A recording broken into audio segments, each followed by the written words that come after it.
Bound and terrified in a dusty compound deep in cartel territory, 8-year-old Isabella Martinez has lost all hope of escape. But her captors have made a fatal miscalculation. Her father isn't just any man. Javier Martinez is a former Army Ranger with 15 years of combat experience in the most dangerous regions of the world. He's trained to track, hunt, and eliminate threats with lethal precision. He doesn't make demands. He doesn't pay ransoms. He wages war. Before we dive in, tell us where you're watching from.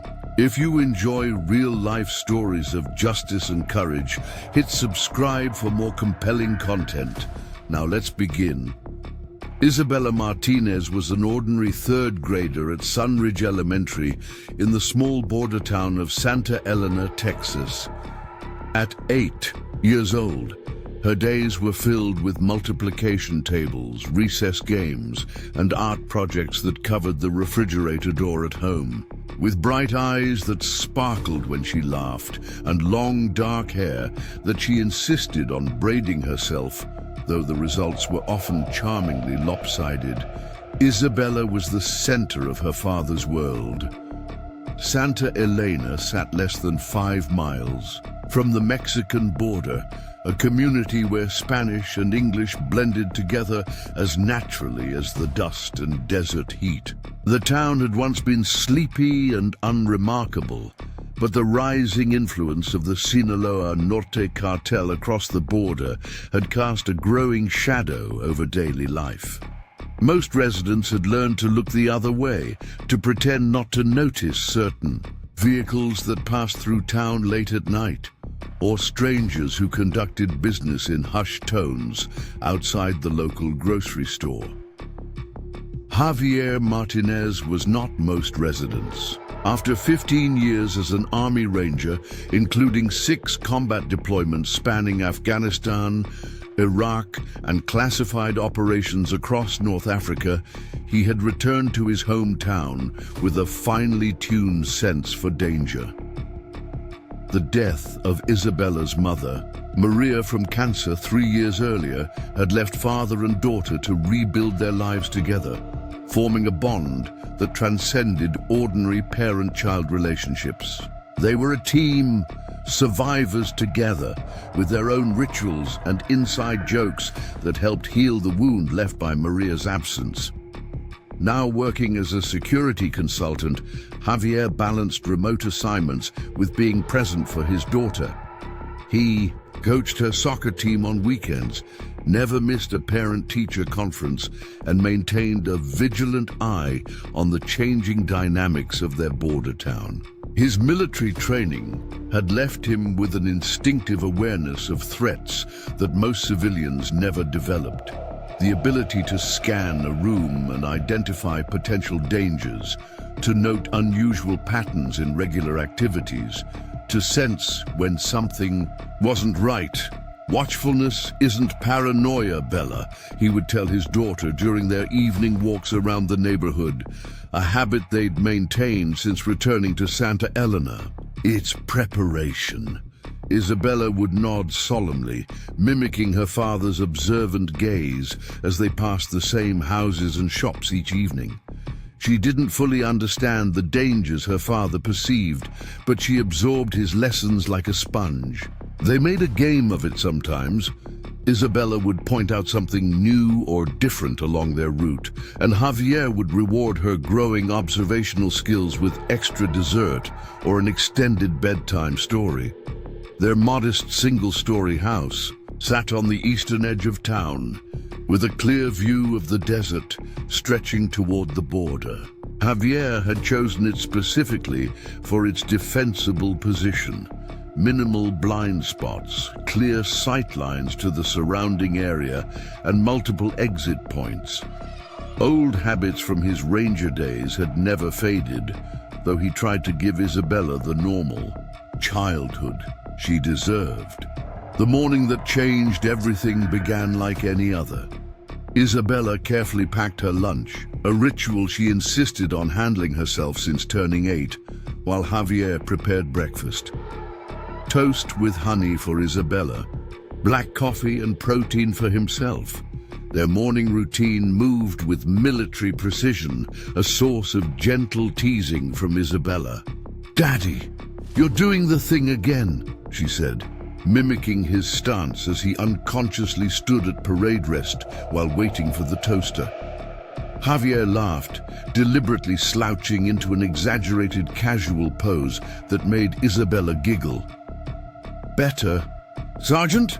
he asked, using his nickname for her that stemmed from her tendency to give orders despite her small stature.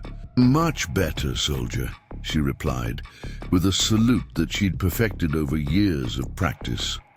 After breakfast, Javier walked Isabella to the elementary school as he did every morning, their hands linked as they navigated the 4 blocks from their home. At the school gates, their goodbye followed another established pattern: a tight hug, a kiss on her forehead, and their private parting phrase. "Stay alert," Javier would say. "Stay alive," Isabella would finish, repeating the Ranger mantra her father had modified for their daily separations. Neither suspected that this ordinary Thursday would be the last time they'd speak these words. Under normal circumstances, Javier headed to his home office, where he consulted remotely with private security firms and occasionally with former military contacts who valued his expertise in border security. His current project involved analyzing potential vulnerabilities in shipping companies operating along the Texas-Mexico border. Companies that had reported increasing pressure from cartels seeking to use legitimate businesses as fronts for smuggling operations. Around noon, his phone rang with a call from Sunridge Elementary. The school's principal, Mrs. Diaz, spoke with a controlled urgency that immediately sent Javier's combat instincts into high alert. "Mr. Martinez, there's been an incident during the 3rd grade field trip to the nature preserve." The bus returned, but Isabella wasn't on it. The world narrowed to a tunnel as Javier processed her words. "Explain," he demanded, already reaching for his keys and the go-bag he kept by the door, another ranger habit that had never left him. The class was at Cottonwood Nature Preserve. During the outdoor lunch break, the teachers conducted a head count and realized Isabella was missing. They searched the immediate area but couldn't find her. "The local police are already at the preserve, and they've asked that you meet them there immediately." Javier was in his truck before Mrs. Diaz finished.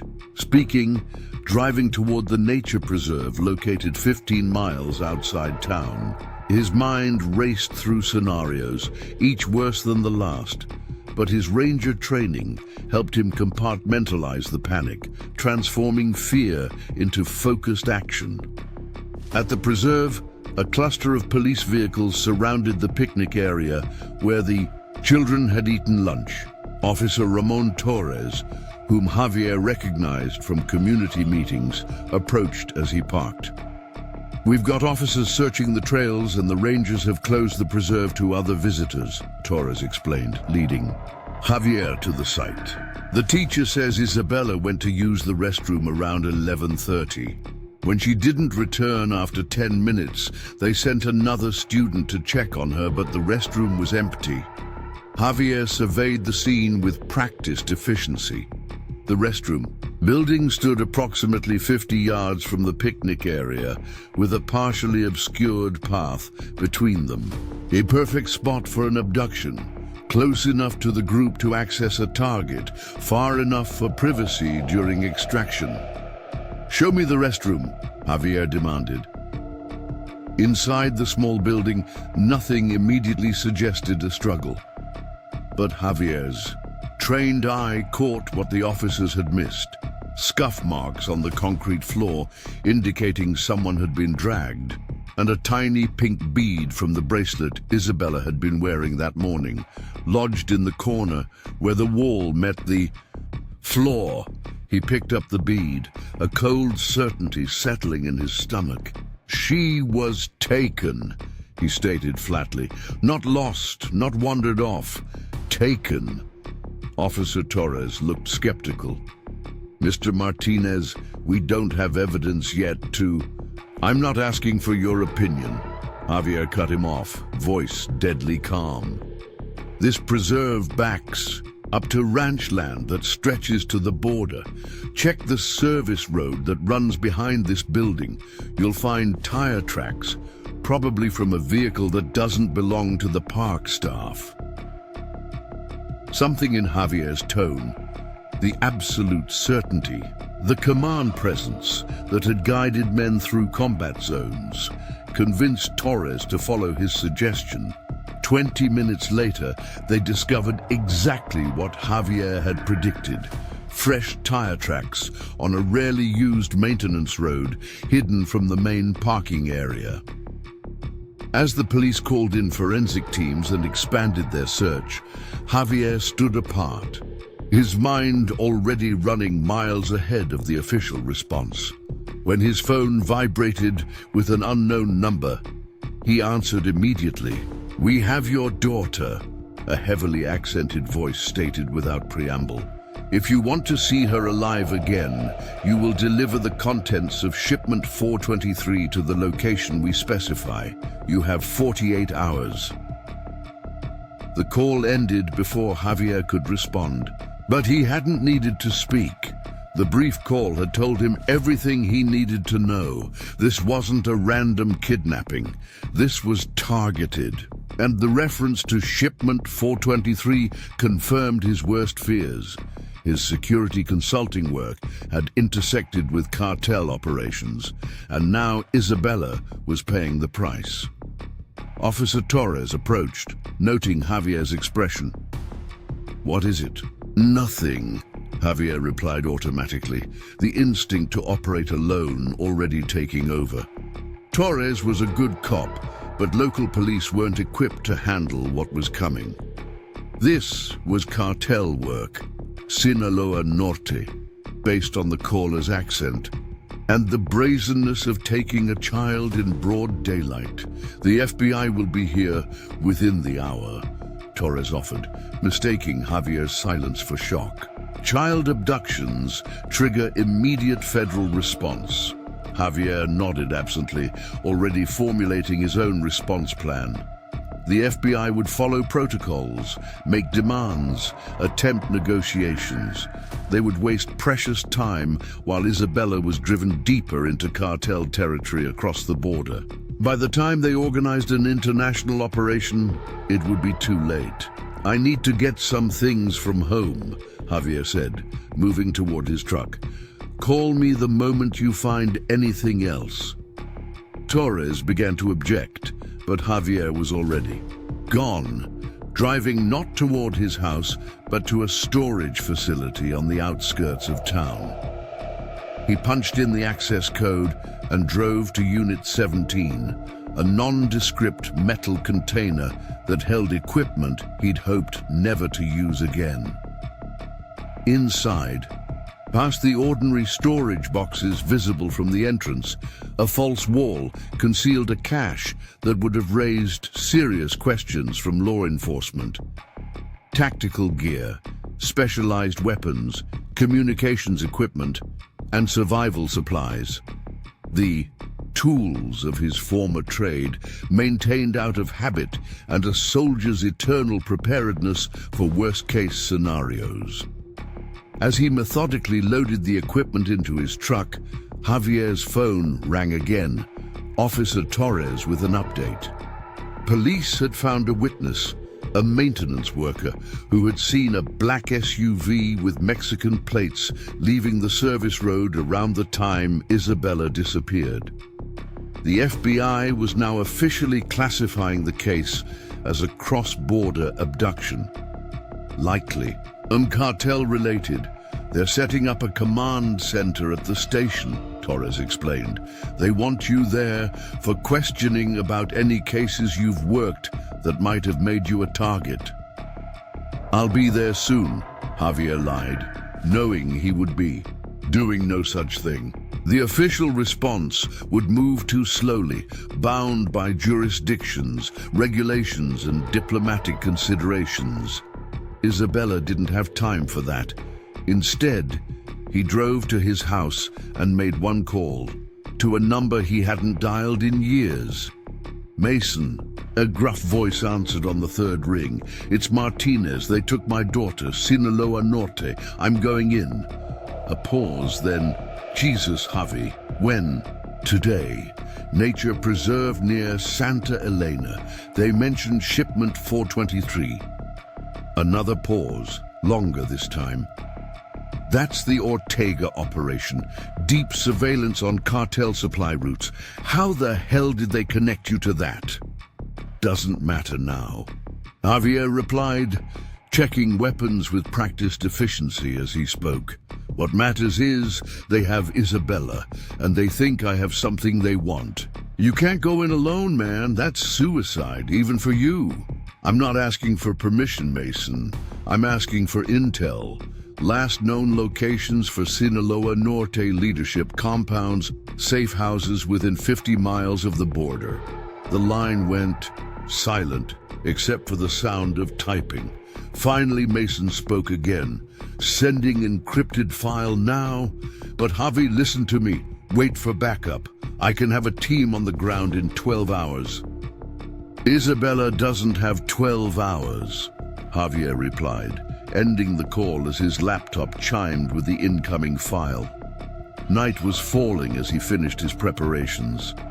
The desert would provide cover for his border crossing, a crossing no official agency would sanction. By morning, he would be in Cartel territory, hunting the men who had taken his daughter, employing skills he had hoped to leave behind in the blood-soaked battlefields of his military career.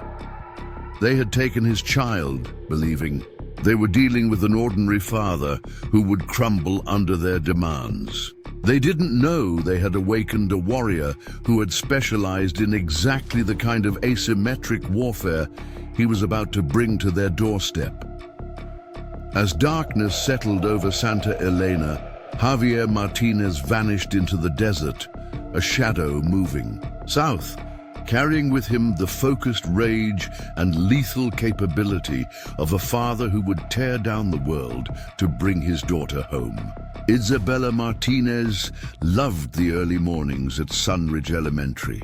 The hallways smelled of fresh floor polish, and the morning sun streamed through east-facing windows, painting golden rectangles across the colorful bulletin boards. Her classroom, room 14 with Ms. Hernandez, was her favorite place outside of home, a space where numbers and letters came alive in her eager mind. As the daughter of a single father in a small border town, Isabella had grown accustomed to a unique rhythm of life. Her friends had mothers who packed their lunches and brushed their hair into perfect ponytails. Isabella had Javier, who could field strip a rifle blindfolded, but struggled with the intricacies of French braiding. The result was Isabella's signature, style, slightly askew braids that she insisted on doing herself, paired with an unwavering confidence that made her popular among her classmates, despite her sometimes unconventional home life. "My dad was a ranger," she would explain proudly on the playground, though her 8-year-old understanding of what that meant mostly involved her father jumping out of planes and helping people who were in trouble. What Isabella didn't fully grasp was how Javier's military experience had shaped every aspect of their lives, from the way he positioned furniture to maintain sight lines, to the doors and windows, to the adventure drills they practiced that were actually emergency evacuation. Routes Santa Elena, Texas, existed in a delicate balance. With a population of just under 12,000, it was small enough that most families knew each other, but large enough to support 3 elementary schools, a middle school and a high school that fielded a respectable football team every fall. The town had once thrived on agriculture and small manufacturing, but economic downturns had hit hard. Now, many residents commuted to larger cities for work or found employment with the Border Patrol and other security operations that had expanded along the Texas-Mexico boundary. The Martinez home stood on Cypress Street, a modest 3-bedroom, with the metal roof that pinged dramatically during the rare desert rainstorms. Isabella's room was painted sunshine yellow, a project she and her father had completed together the summer after her mother died. One wall displayed a world map marked with pushpins showing all the places her father had been stationed or deployed. The opposite wall held photos of Maria Martinez, beautiful, laughing, and forever 32 years old in the frames. "Your mom had the best laugh in 3 counties," Javier would tell Isabella during their bedtime rituals. "And you got it from her, mija. When you laugh, it's like she's still here with us." Isabella would solemnly nod at these moments, though her memories of her mother grew hazier with each passing year. Sometimes she worried that forgetting details about her mother would make her father sad, so she diligently studied the photographs, committing to memory the shape of Maria's smile and the way she tilted her head in family pictures. Javier Martinez had returned to Santa Elena not just to raise Isabella in familiar surroundings, but also because he recognized the growing security concerns along the border. After 15 years of military service, his instincts for identifying threats remained razor-sharp. What most townspeople dismissed as economic opportunism, the new businesses opening with unusually deep pockets, the increasing number of luxury vehicles with tinted windows cruising through town, Javier recognized as the expanding influence of the Sinaloa Norte cartel. His work as a security consultant wasn't just a way to support his family while utilizing his military background. It was a deliberate choice to position himself where he could monitor cartel activities while appearing to be just another local who had returned home after service. The consulting firm he worked with, Axis Security Solutions, specialized in analyzing vulnerabilities in border operations for legitimate businesses. What most of his clients didn't know was that Javier occasionally passed critical intelligence to former military contacts who worked with federal agencies tracking cartel movements. Most days followed a careful routine. After walking Isabella to school, Javier would return home to his converted office, formerly the dining room, now filled with computer equipment and secure communication devices. The walls held framed commendations from his military service alongside Isabella's crayon drawings. He maintained a disciplined schedule, allocating hours for client work, physical training, and household management, ensuring everything would be in order before Isabella returned from school. At precisely 3:15 each afternoon, Javier would stand waiting outside Sunridge Elementary, positioning himself where he could observe all approaches to the school building. Other parents chatted in friendly clusters, but Javier remained vigilant, scanning the surroundings until Isabella emerged with her oversized backpack and ran to him with stories of her day. Twice a week, Isabella attended after-school soccer practice, where Javier served as assistant coach. His military background made him naturally suited for organizing drills and teaching teamwork, though he deliberately softened his approach with the children.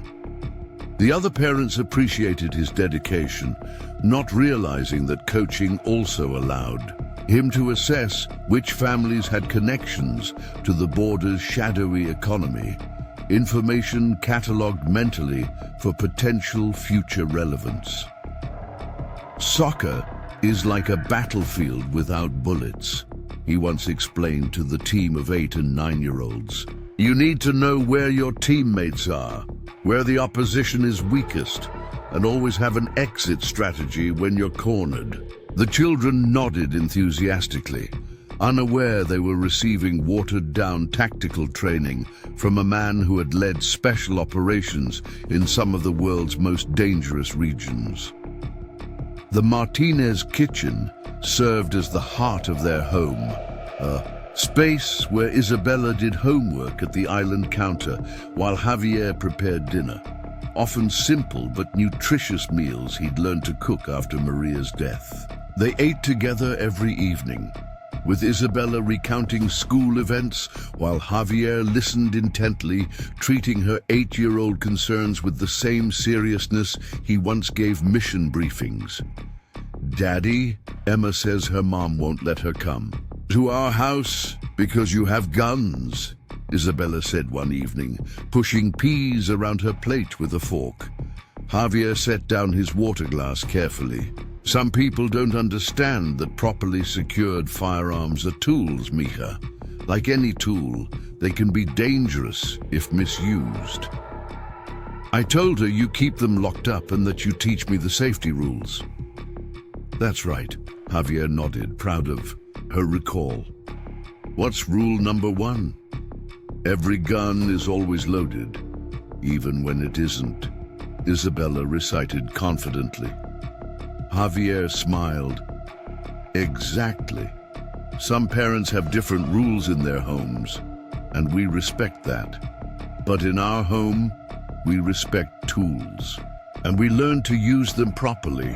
What Javier didn't share with his daughter was that beyond the 2 registered firearms in the gun safe, which Isabella knew about, there were strategic caches throughout the house and property, accessible only to him through hidden compartments and biometric locks. The years in special operations had taught him to always prepare for worst-case scenarios, a mindset that continued to guide his civilian life.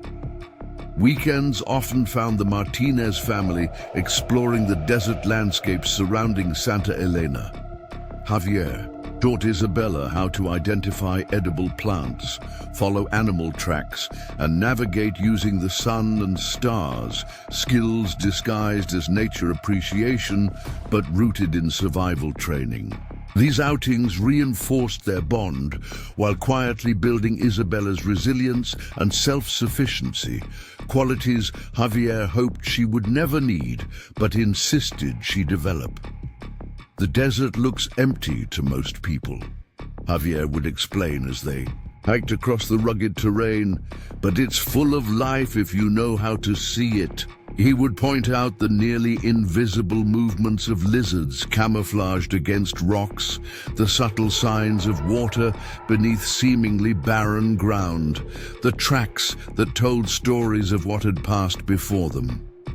Isabella absorbed these lessons eagerly, her natural curiosity matching her father's methodical teaching style. Neither realized how vital these wilderness skills would later become when their world unraveled. In town, Javier maintained carefully cultivated relationships with key figures. Sheriff Garcia, who had served in the Marines before returning to law enforcement, Dr. Reyes at the local clinic, who treated Javier's occasional flare-ups from old combat injuries without asking too many questions, and Principal Diaz at Sunridge Elementary, who understood that Javier's protective nature stemmed from both Maria's death and his military background. These connections formed a loose network of allies, people who respected Javier's dedication to his daughter and his community service, but remained unaware of his ongoing vigilance against cartel encroachment. Only Mason Sullivan, his former commanding officer, who now worked with an unnamed intelligence agency, knew the full extent of Javier's unofficial monitoring activities along the border.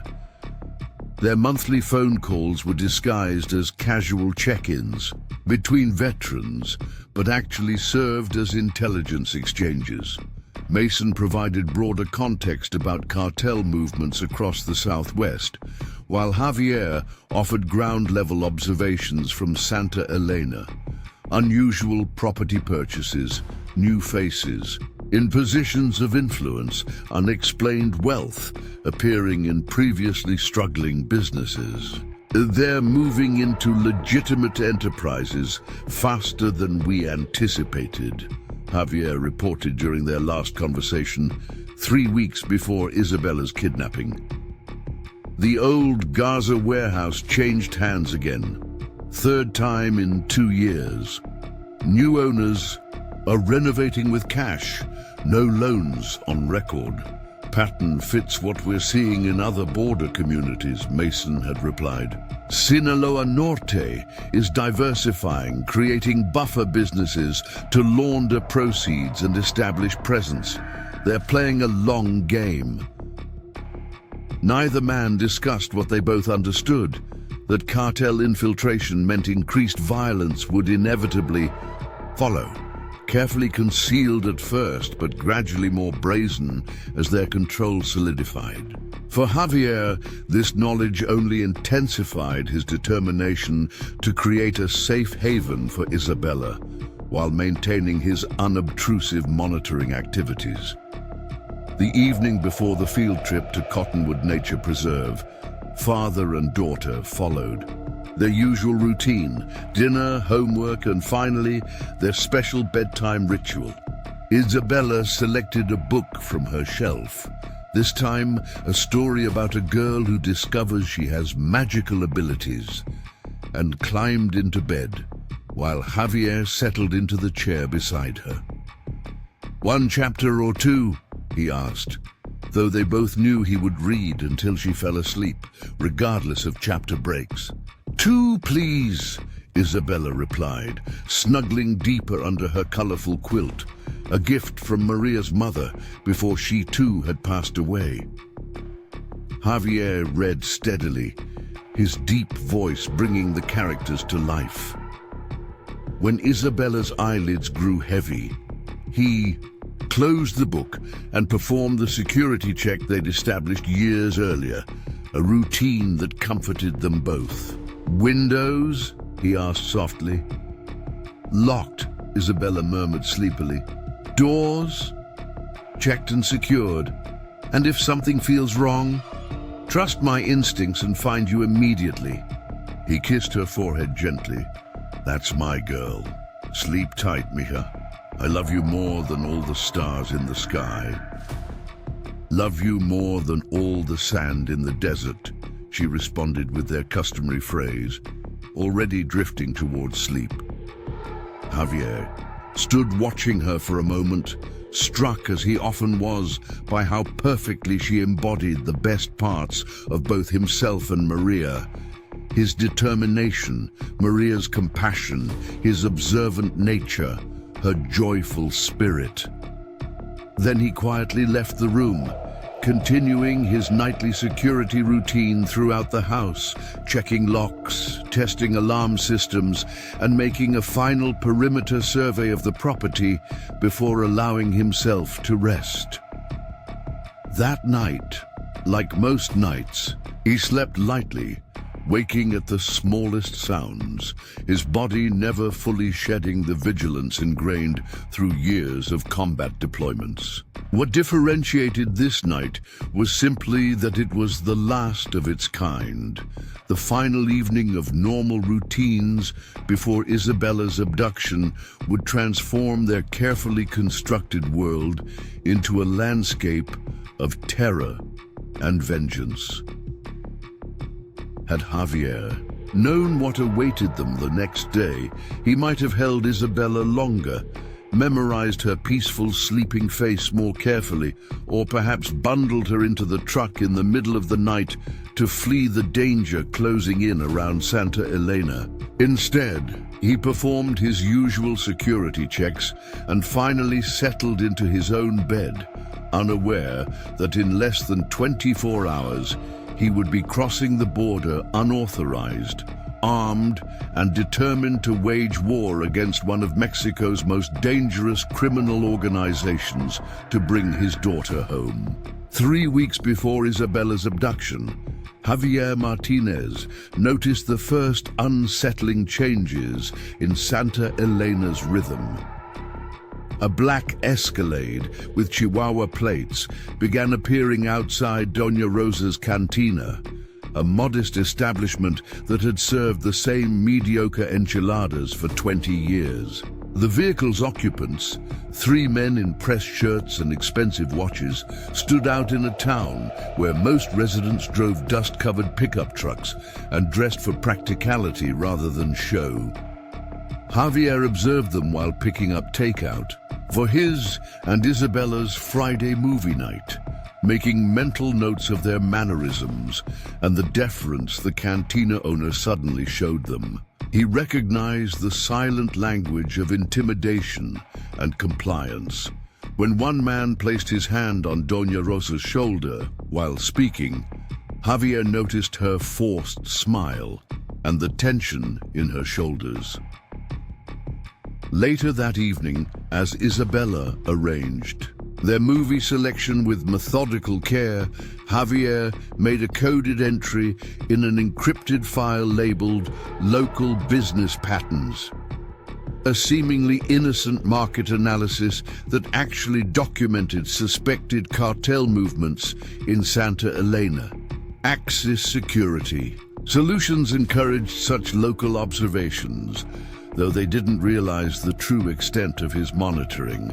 "Daddy, I'm ready," Isabella called from the living room, having selected The Princess Bride for the 3rd time that month.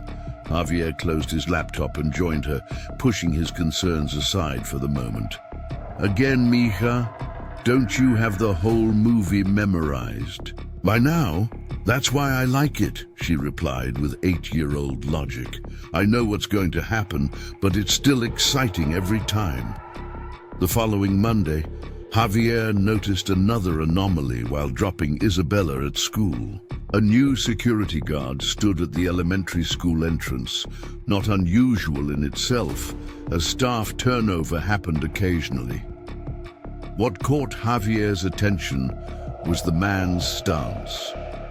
Despite the ill-fitting uniform, he carried himself with the alertness of someone with tactical training, eyes constantly scanning, weight balance for quick movement. "Good morning." Javier nodded as they passed. The guard returned the greeting with a slight accent, his eyes lingering a moment too long on Javier before shifting to Isabella. Something about the assessment felt wrong, not the casual glance of a security professional, but the calculated evaluation of a threat or target. "Who's that man?" Isabella asked as they walked toward her classroom. "New security guard, I think," Javier answered casually, squeezing her hand a little tighter. "He looks mean," she observed with a child's directness. Javier made a mental note to speak with Principal Diaz about the new hire. After leaving Isabella with Ms. Hernandez, he detoured to the administration office, but the principal was in a meeting. The secretary assured him she would pass along his request to discuss security personnel. That same afternoon, Javier received a call from Sheriff Garcia. "Martinez, you heard about what happened at the Alvarez Ranch last night?" the sheriff asked. Without preamble, "No, what's up?" "Someone broke into their storage building. Took some fertilizer, diesel, and agricultural chemicals. Nothing expensive, but strange combination." Javier immediately understood the implications. The items taken were key components for improvised explosives, the kind he'd seen insurgents use in Afghanistan and Iraq. "Any witnesses?" "None," Garcia replied, "but my deputy found fresh tire tracks from what looks like a heavy SUV. Reminded me of those new vehicles we've been seeing around town lately. Keep me posted if you find anything else," Javier said, his concern deepening. I'll ask around discreetly." After hanging up, Javier added the information to his encrypted file. The pattern was becoming clearer. Sinaloa Norte wasn't just establishing a business presence in Santa Elena. They were gathering materials and placing personnel in strategic locations. The question was why. The town had little strategic value except for its proximity to the border and relative isolation. That evening, as Isabella completed her math homework at the kitchen island, Javier noticed a vehicle driving slowly past their house for the third time. He casually adjusted the kitchen blinds while reaching for a coffee mug, positioning himself to observe without being obvious. "Daddy, can you check this problem? I think I did it right, but I'm not sure." Javier glanced at her neat row of multiplication problems. "Looks perfect, mija. You're getting really good at these. Ms. Hernandez says I might be ready for the advanced math group soon." "That's wonderful," he replied, pride momentarily displacing his vigilance. When he looked back toward the window, the vehicle was gone. Later that night, after tucking Isabella into bed, Javier performed a more thorough perimeter check than usual. He found nothing obviously disturbed, but noted fresh tire tracks on the dirt road that ran behind their property. Tracks that hadn't been there during his morning inspection. 2 days later, Isabella mentioned something that sent a chill through Javier's combat-hardened nerves. "A man asked me about you today," she said casually, while eating her after-school snack. Javier kept his expression neutral, despite the alarm flaring within. "Oh? Who was that?" "The new security guard. He said you looked familiar and asked if you were in the military. I told him you were a ranger and helped people who were in trouble. What else did you talk about?" Javier asked, maintaining a conversational tone while his mind raced. Isabella shrugged. "Nothing much. He asked if you lived in Santa Elena long and if you worked at home. I told him you're a security person who helps businesses stay safe." "Did he tell you his name?" "Mr. Vega. He has a shiny watch with little diamonds around it. He showed it to me." A security guard at an elementary school with a diamond-encrusted watch. The incongruity confirmed Javier's suspicions. This was surveillance, and they were focusing on him specifically. The question was whether it was routine intelligence gathering or preparation for something more sinister. That afternoon, Javier called Principal Diaz directly. "Lords, I need to ask about your new security hire." The principal sounded surprised. "What new hire? We haven't added security staff recently." Javier's grip tightened on the phone. "There's been a man in a security uniform at the main entrance for the past 3 days. About 6 feet tall, late 30s, short black hair, speaks with a slight accent."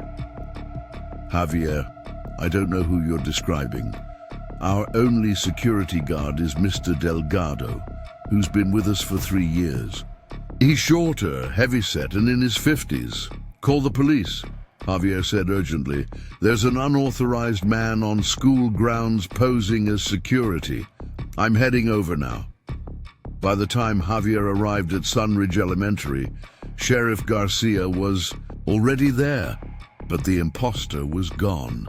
Security camera footage showed him leaving shortly after morning drop-off, seemingly alerted to something by a phone call. "I've got deputies checking the area," Garcia assured him, "but he's probably long gone." Javier watched the footage again, studying the man's movements and mannerisms. "He's Cartel," he concluded. "The way he moves, the situational awareness, the hardware under that uniform. This isn't some random criminal. What would Cartel want with an elementary school? Garcia asked, though his expression suggested he already suspected the answer. Not with the school, Javier replied grimly. With me or someone connected to me. That evening, Javier called Mason Sullivan from a burner phone while driving an indirect route home, ensuring he wasn't followed. I've got cartel surveillance on me and my daughter, he stated without greeting. Man posing as school security, vehicles passing the house, unusual interest in my background and activities. Mason processed this with the quick assessment of a seasoned intelligence officer. Could be routine. You've been flagging their activities in your reports. They might just be checking who's watching. Feels more targeted. Sheriff Garcia reported theft of explosive components from a local ranch. Now they're gathering intel on my schedule, my home, and talking to my daughter. Have you been working anything sensitive recently? Anything that might have tripped alarms? Javier considered the question. Standard vulnerability assessments for shipping companies, border warehouse security reviews. He paused as a connection suddenly formed. Wait, 3 weeks ago, I flagged unusual activity at Portillo Shipping. Their manifests showed discrepancies in container weights and contents for shipments coming from Guadalajara. Could be significant, Mason agreed. Sinaloa Norte has been moving high-value packages through legitimate shipping companies. If you identified a security gap they've been exploiting, I need to get Isabella somewhere safe, Javier decided. Can you arrange a security detail? Not officially without more evidence, Mason replied, but I can have a team on standby. In the meantime, go to ground if you need to. I'll back your play. When Javier arrived home, he found Isabella waiting with anxious eyes. At 8 years old, she was remarkably perceptive, a quality that simultaneously made him proud and concerned. Daddy, is something wrong with the school? Ms. Hernandez looked scared when the police came. Javier knelt to her level. There was a safety concern, someone who shouldn't have been at the school, but the police are handling it. Isabella studied his face with her mother's intuitive eyes. Was it about me? Why would you think that? Because you look the same way you did when I had to go to the hospital for my appendix, worried but trying to hide it. Javier gently tucked a stray hair behind her ear. You're too smart for your own good, you know that? He took a deep breath. I need to tell you something important. Tomorrow, instead of going to school, we might take a little trip for a few days. Like a vacation? She asked, the worry in her eyes mixing with tentative excitement. Something like that, just as a precaution. That night, Javier packed go bags for both of them, essentials that would sustain them for several days off-grid if necessary. He checked and rechecked his weapons, ensuring everything was in working order. The plan was simple. At first light, they would drive to his former ranger teammate's ranch outside San Antonio, a defensible location far from Santa Elena, where Isabella would be safe, while Javier addressed the threat. Around midnight, as Javier completed his security rounds, his phone vibrated with a text from an unknown number. Shipment 423, you have files. Cooperate or consequences. The message confirmed his worst fears. His work had inadvertently threatened a cartel operation, and now they were applying pressure. Their intelligence was good. Shipment 423 was indeed the Portillo shipping container that had triggered his suspicions. He had compiled a detailed report identifying security vulnerabilities and suspicious weight discrepancies, which he'd submitted to his company and, through back channels, to Mason's agency. Javier didn't respond to the text. Engaging would only validate their information, and reveal that they had successfully intimidated him. Instead, he accelerated his timeline, deciding they would leave immediately rather than waiting for morning. He moved silently to Isabella's room, gently waking her with a hand over her mouth, a precaution they had practiced during their adventure drills. "Mija, it's time for that trip we talked about," he whispered. "We need to go now, very quietly." Isabella nodded solemnly, instantly alert despite the late hour. She dressed quickly in the clothes he handed her and grabbed her pre-packed adventure bag, what most families would call an emergency kit, containing basic necessities, a family photo, and her treasured stuffed rabbit. Just as they prepared to slip out through the back door, headlights swept across the front of the house. Javier peered through the blinds and saw two SUVs parking across the street, men emerging with the purposeful movements of those prepared for violence. "Change of plans," he whispered, leading Isabella toward the trapdoor in the pantry. An escape. A route he had installed shortly after purchasing the house. "Remember the underground path we practiced?" She nodded, fear evident in her eyes, but composure intact. Javier felt a surge of pride, even as adrenaline coursed through him. The tunnel led to a concealed exit in the tool shed behind the neighboring abandoned property, where Javier kept an unmarked second vehicle for emergencies. "I need you to be very brave and very quiet," he instructed, helping her down into the narrow passageway. Just like we practiced. As Isabella disappeared into the tunnel, a crash came from the front of the house, the sound of the door being forced open. Javier grabbed his go-bag, a tactical vest, and his primary weapon before following her into the passage, securing the trapdoor behind them just as footsteps entered the kitchen. They moved swiftly through the cramped tunnel, guided by dim emergency lights Javier had installed along the path. Above them, muffled shouts indicated the intruders had discovered their absence and were searching the house. When they emerged in the dilapidated tool shed, Javier quickly checked the surroundings before leading Isabella to the concealed vehicle, a nondescript older model Jeep Cherokee with civilian plates registered under an alias. "Get in and stay down," he instructed, helping her into the back seat, where she immediately curled onto the floor as they had practiced. He covered her with a blanket, placed a protective vest over that, and handed her a small radio. "If we get separated, press this button and speak clearly.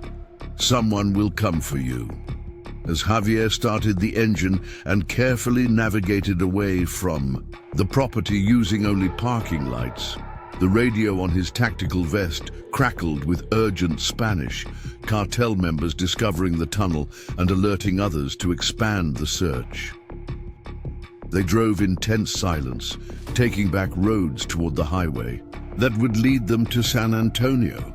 Javier checked the mirrors constantly, hyper-aware of any vehicles that appeared behind them. For 20 minutes, their escape seemed clean, until headlights appeared in the distance, gaining rapidly. Javier made a split-second decision, turning onto a narrow dirt road that led toward the desert rather than continuing toward the highway. The pursuing vehicle followed, confirming his suspicions. "Isabella," he said calmly, "remember how we talked about what to do in an emergency?" "Yes," came her small voice from under the blanket. "Find cover, stay hidden, wait for your signal, or use the radio if you don't come back." "That's right. We might need to do that very soon." The pursuing vehicle was closing quickly, too quickly to outrun in the aging Jeep. Javier needed to create an opportunity to get Isabella to safety before confronting their hunters. He spotted an arroyo ahead, a dry creek bed bordered by dense mesquite thickets that would provide cover. When I stop, run to the bushes by the creek bed and hide as deep as you can. Don't come out until you hear our whistle code or until morning if I don't return. Do you understand? Yes, Daddy, Isabella replied, her voice steady despite the fear she must have felt. Javier suddenly cut the lights and swerved off the dirt road, skidding to a stop behind a large boulder. He grabbed Isabella and their essential gear, moving, with practiced efficiency, into the mesquite thicket. Once she was securely hidden, he pressed his forehead to hers in the darkness. Stay silent. Stay hidden. I'll come back for you. Promise? She whispered. I promise, he replied, the weight of that vow settling on him with gravity that transcended any oath he'd taken in military service. Then, Javier Martinez moved away from his daughter, back toward the road where cartel hunters were now stopping to search for their vanished quarry. In the cool desert night, he became what years of special operations had forged him to be, a predator rather than prey, a weapon precisely calibrated for the protection of what he loved most. The men searching for them had no idea they were no longer hunting a security consultant and his child. They were now being hunted by a ranger who had nothing left to lose except the daughter for whom he would wage war against an entire cartel. The dawn light filtered through the mesquite branches, casting dappled shadows across Isabella's hiding place. She had remained perfectly still through the long night, following her father's training despite the fear that made her heart hammer. Against her ribs, the desert's nighttime sounds, coyote howls, the rustle of nocturnal creatures, and the eerie whistle of wind through cacti had kept her wide awake despite exhaustion. No whistle code had come, no signal from her father. As the sky lightened from black to deep purple to dusty pink, Isabella clutched the small radio with white-knuckled fingers, debating whether to press the button. Her father's instructions had been clear. Wait for his signal or until morning. It was morning now. With trembling fingers, she pressed the transmit button and whispered, "This is Isabella. Daddy didn't come back." She released the button and listened to the static, then repeated her message twice more as she'd been taught. Miles away, across the border in a safe house outside Ciudad Acuña, Javier Martinez sat zip-tied to a metal chair, blood crusting on his temple where the butt of a rifle had connected during his capture. His tactical gamble had succeeded in one critical aspect. The cartel hunters had found him, but they hadn't found Isabella. He had led them away from the arroyo, engaged them deliberately, and taken down two before the others overwhelmed him. Even then, he had maintained the fiction that Isabella was with relatives in San Antonio, drawing their focus entirely to him and the information they believed he possessed. "Where are the files from shipment 423? demanded Raul Vega, the same man who had posed as a security guard at Sunridge Elementary. He stood before Javier, casually tapping a steel baton against his palm. "Your daughter is a sweet girl. It would be a shame if something happened to her." Javier spat blood onto the concrete floor. "You're wasting your time. Those files are already with federal agencies, and my daughter is somewhere you'll never find her." Vega smiled thinly. "We'll see. Perhaps you'll be more cooperative once we bring the little girl here." Javier kept his expression neutral despite the cold fear that sliced through him. He had to believe Isabella was still safe in her hiding place, that Mason Sullivan would respond to her radio call, that his sacrifice would protect her. The alternative was unthinkable. "You've misunderstood the situation," Javier said calmly, despite the pain radiating from his cracked ribs. "I'm not the one who needs to cooperate. You are. Every hour you keep me here, more attention focuses on your operation. My insurance protocols have already activated. The slight narrowing of Vega's eyes told Javier his bluff had registered. In truth, Mason Sullivan would indeed be tracking him by now, but the insurance protocols were a fabrication designed to buy time and create uncertainty. Check his background more thoroughly, Vega instructed one of his men in Spanish, clearly unaware that Javier was fluent. Find out what connections he has to federal agencies. As Vega left the room, Javier began his mental countdown. Every minute they spent investigating him was a minute they weren't searching for Isabella. Every hour they kept him alive was an hour for rescue operations to mobilize. He had survived harsh interrogations before, in environments far worse than this crude safe house he could endure. Back in Texas, the radio call that Isabella had transmitted reached its intended recipient. Mason Sullivan had been monitoring the frequency continuously since Javier's last contact. Now seated in an unmarked SUV just outside Santa Elena with two other operatives, he immediately triangulated the signal's location.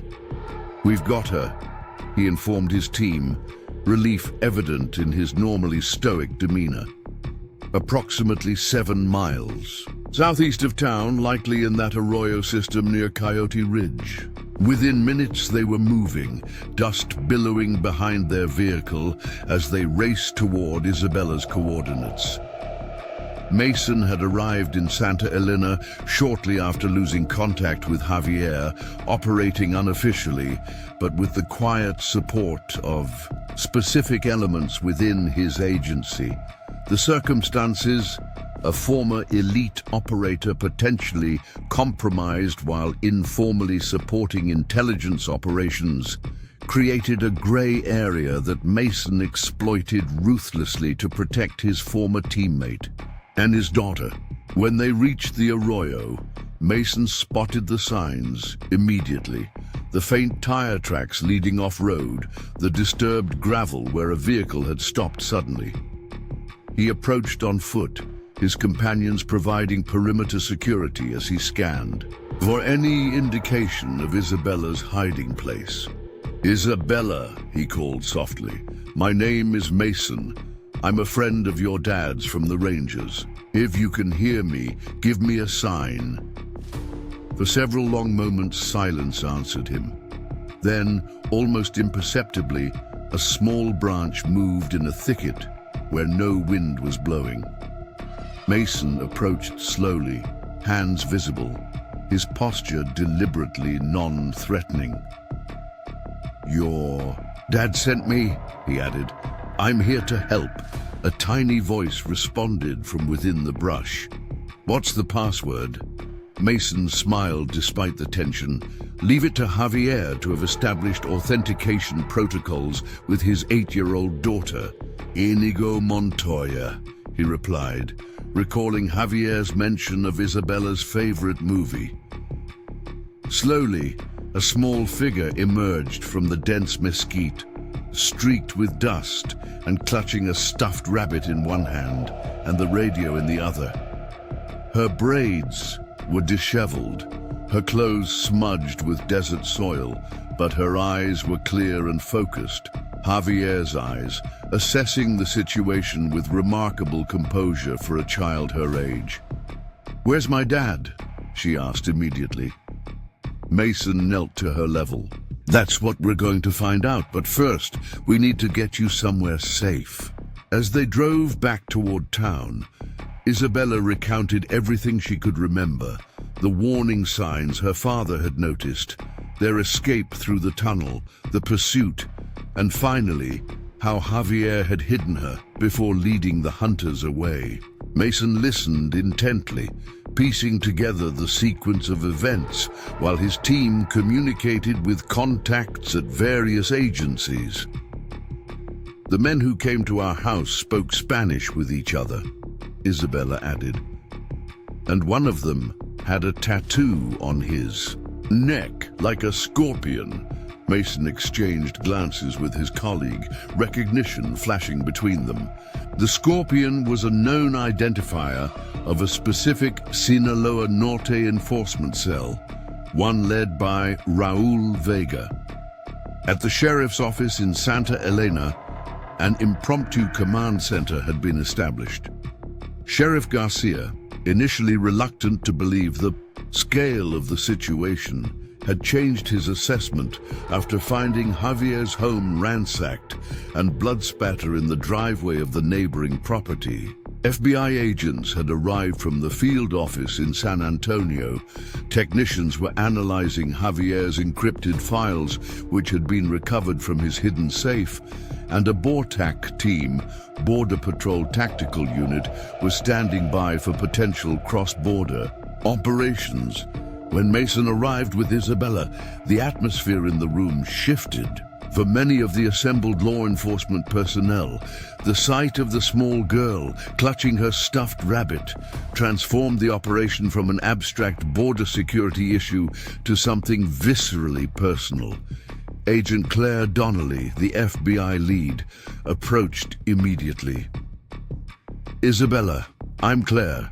We're going to help find your dad, but we need to ask you some questions first. Is that okay?" Isabella nodded solemnly. "My dad says that information is ammunition in the right hands." A sad smile flickered across Donnelly's face. "Your dad sounds very smart. Can you tell us anything about the men who were looking for you?" As Isabella recounted her experiences again, technicians continued analyzing the data recovered from Javier's files. The contents painted a disturbing picture, not just of cartel activities in Santa Elena, but of a sophisticated smuggling operation using Portillo shipping as a front. Shipment 423, the container Javier had flagged, appeared to contain specialized communications equipment with military applications, incorrectly manifested as agricultural machinery parts. "This explains the cartel's extreme response," Donnelly observed. "This isn't just drugs or cash. They're moving military-grade tech." "Sheriff," Garcia frowned, "who's buying this stuff?" "That's what Martinez was trying to figure out," Mason interjected.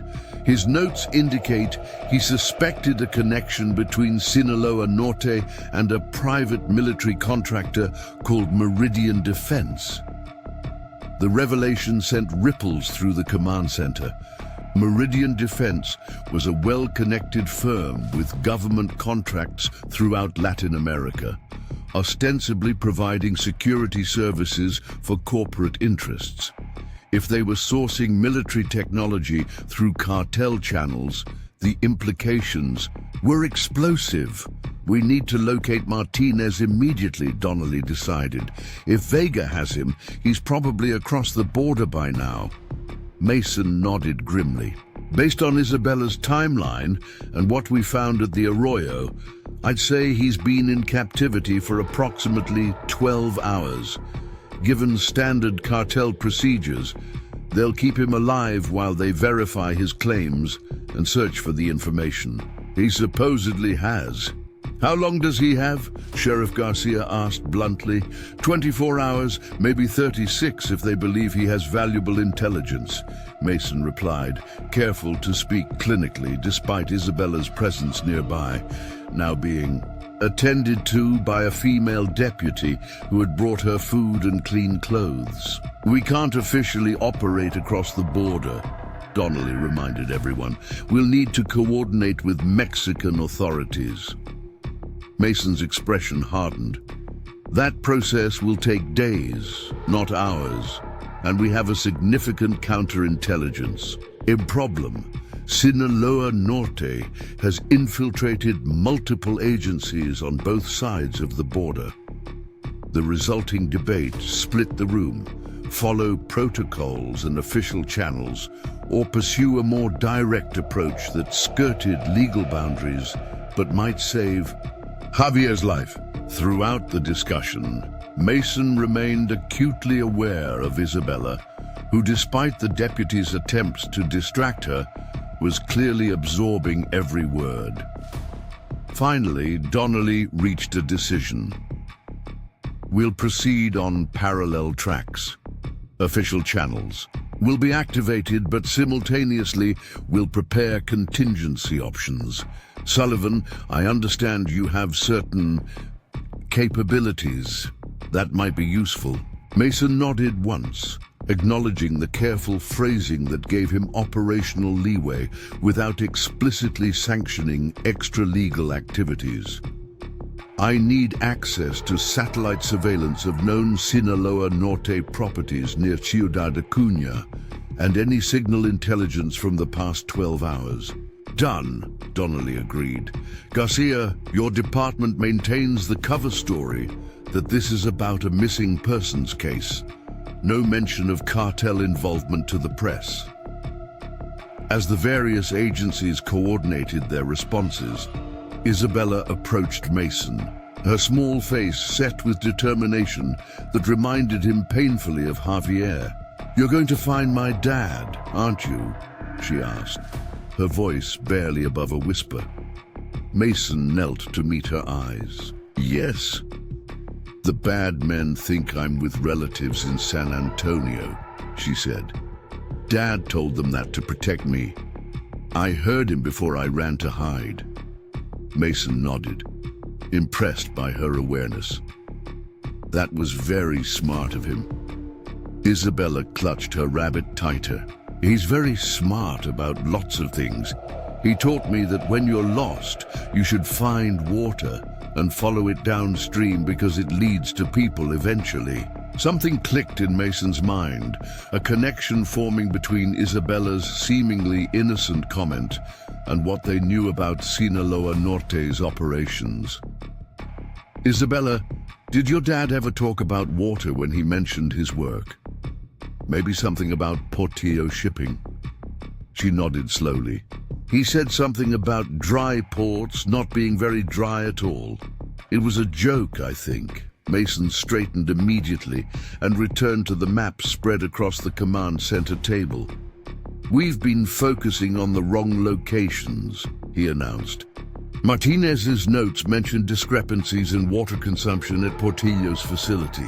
He wasn't just tracking suspicious shipments, he was tracking their water usage patterns. The implications crystallized rapidly.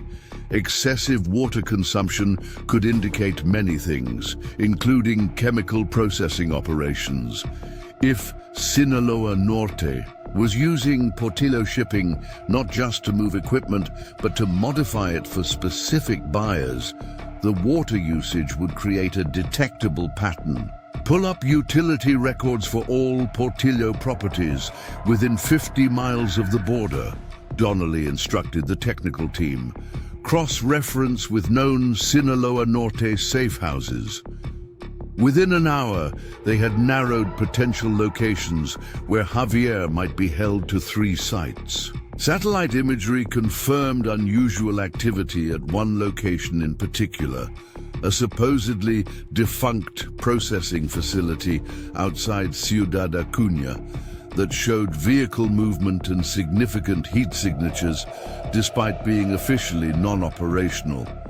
"That's her primary target," Mason concluded. "Satellite thermal imaging shows at least 8 individuals inside, consistent with the security detail holding a high-value prisoner." Donnelly studied the intelligence grimly. "We still can't officially sanction a cross-border operation without Mexican authority approval." "Understood," Mason replied evenly. "My team will pursue independent avenues while you work the official channels." The careful phrasing masked what everyone in the room understood. Mason and his operatives would cross the border unofficially, while federal agencies maintained plausible deniability.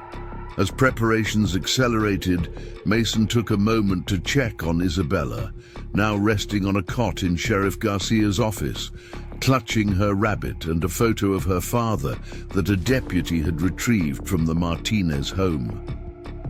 "We're going to bring him home," Mason promised her softly.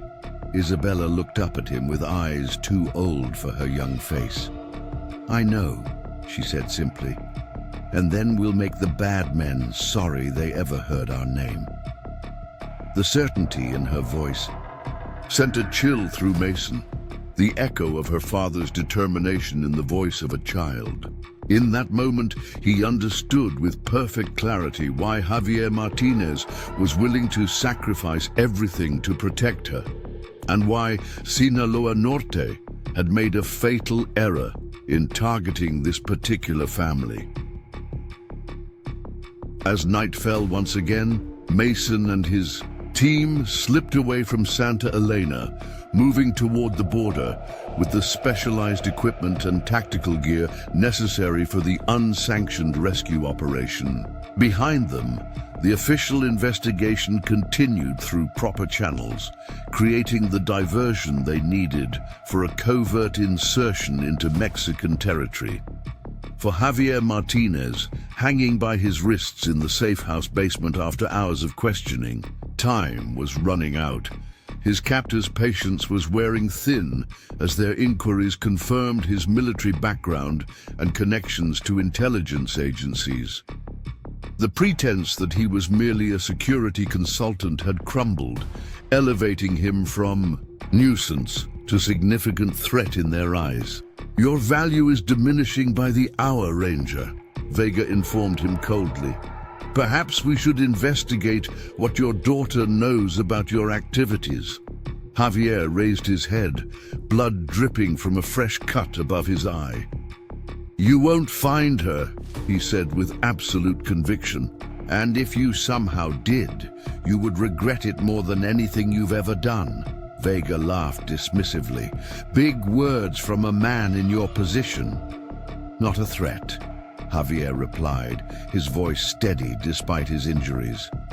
"A certainty, because if anything happens to my daughter, there won't be a hole deep enough for you to hide in. Not from me and not from the people coming for you right now."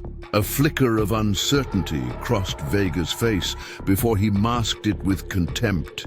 He couldn't know that at that very moment, 4 highly trained operatives led by Mason Sullivan were crossing the Rio Grande, moving with the lethal efficiency that had made them legends in the special operations community. He couldn't know that satellite imagery was tracking every vehicle entering or leaving the compound, or that communications specialists were intercepting and decrypting cartel radio traffic. All Vega knew was that something in his prisoner's absolute certainty gave him pause, the first seed of doubt that perhaps Sinaloa Norte had misjudged the situation entirely and were about to face consequences beyond their calculation. The processing facility outside Ciudad Acuña looked abandoned in the pale moonlight. Its concrete walls were weathered by desert winds. Sections of chain-link fence sagged where support posts had rusted through, and weeds pushed through cracks. In the neglected parking lot, to casual observers, it appeared to be just another failed business in the struggling border economy. Mason Sullivan knew better. Lying prone on a ridge half a mile away, he studied the facility through thermal imaging. Binoculars, the supposedly defunct building glowed with heat signatures. At least 10 human forms moving within its walls and 3 more patrolling the perimeter. The contrast between the facility's dilapidated exterior and the activity within confirmed his suspicions. "Definitely an active site," he whispered to the 3 operatives positioned alongside him. "Standard patrol pattern, rotating every 30 minutes. 2 men at the main entrance, 1 at the service door on the east side." Ryan Lowe, a former Delta operator who had served with Mason in classified operations across Central America, adjusted his position slightly. "Roof access? Single stairwell on the northwest corner, probably alarmed. Guard rotations, clockwise pattern, 8-minute intervals between full circuit. Mason lowered the binoculars and pulled out a small tablet displaying the facility's blueprints obtained from municipal records. Based on the heat signatures, they're holding him here. He indicated a small room in the basement level. Maximum security separation from the main areas, consistent with standard cartel interrogation protocols.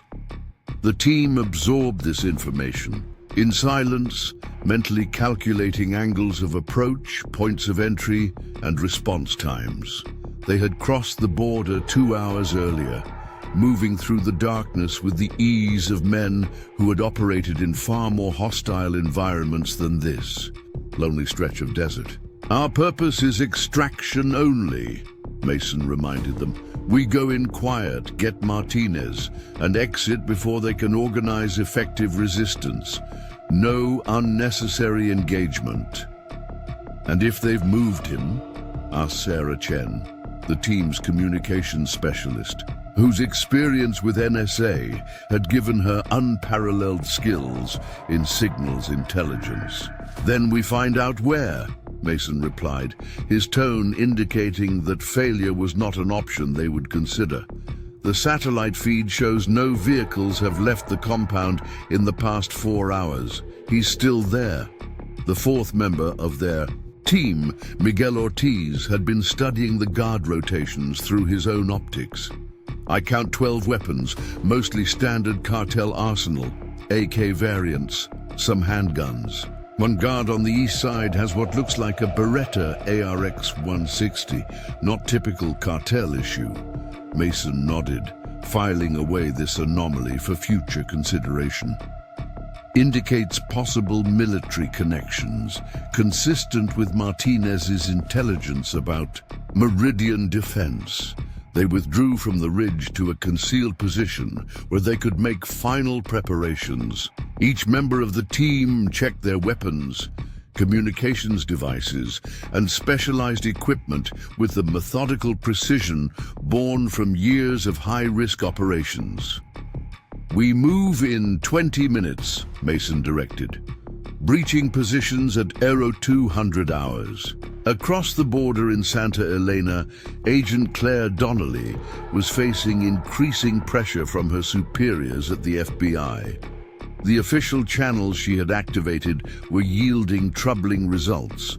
Specifically, a concerning lack of cooperation from certain Mexican authorities who should have been eager to assist in the investigation of Sinaloa Norte activities. The Mexican Federal Police say they have no record of unusual activity at the location we identified," she informed Sheriff Garcia, frustration evident in her clipped tone. "They're claiming jurisdictional issues prevent an immediate response." Garcia watched her pace the small conference room that had been designated as their command center. "You think they're compromised?" "I think 12 hours is an unacceptable delay when a U.S. citizen has been abducted," Donnelly replied carefully, mindful of the political sensitivities involved. "Especially when that citizen was providing intelligence on cartel operations." The sheriff glanced toward his office, where Isabella Martinez slept fitfully on the cot, still clutching her stuffed rabbit.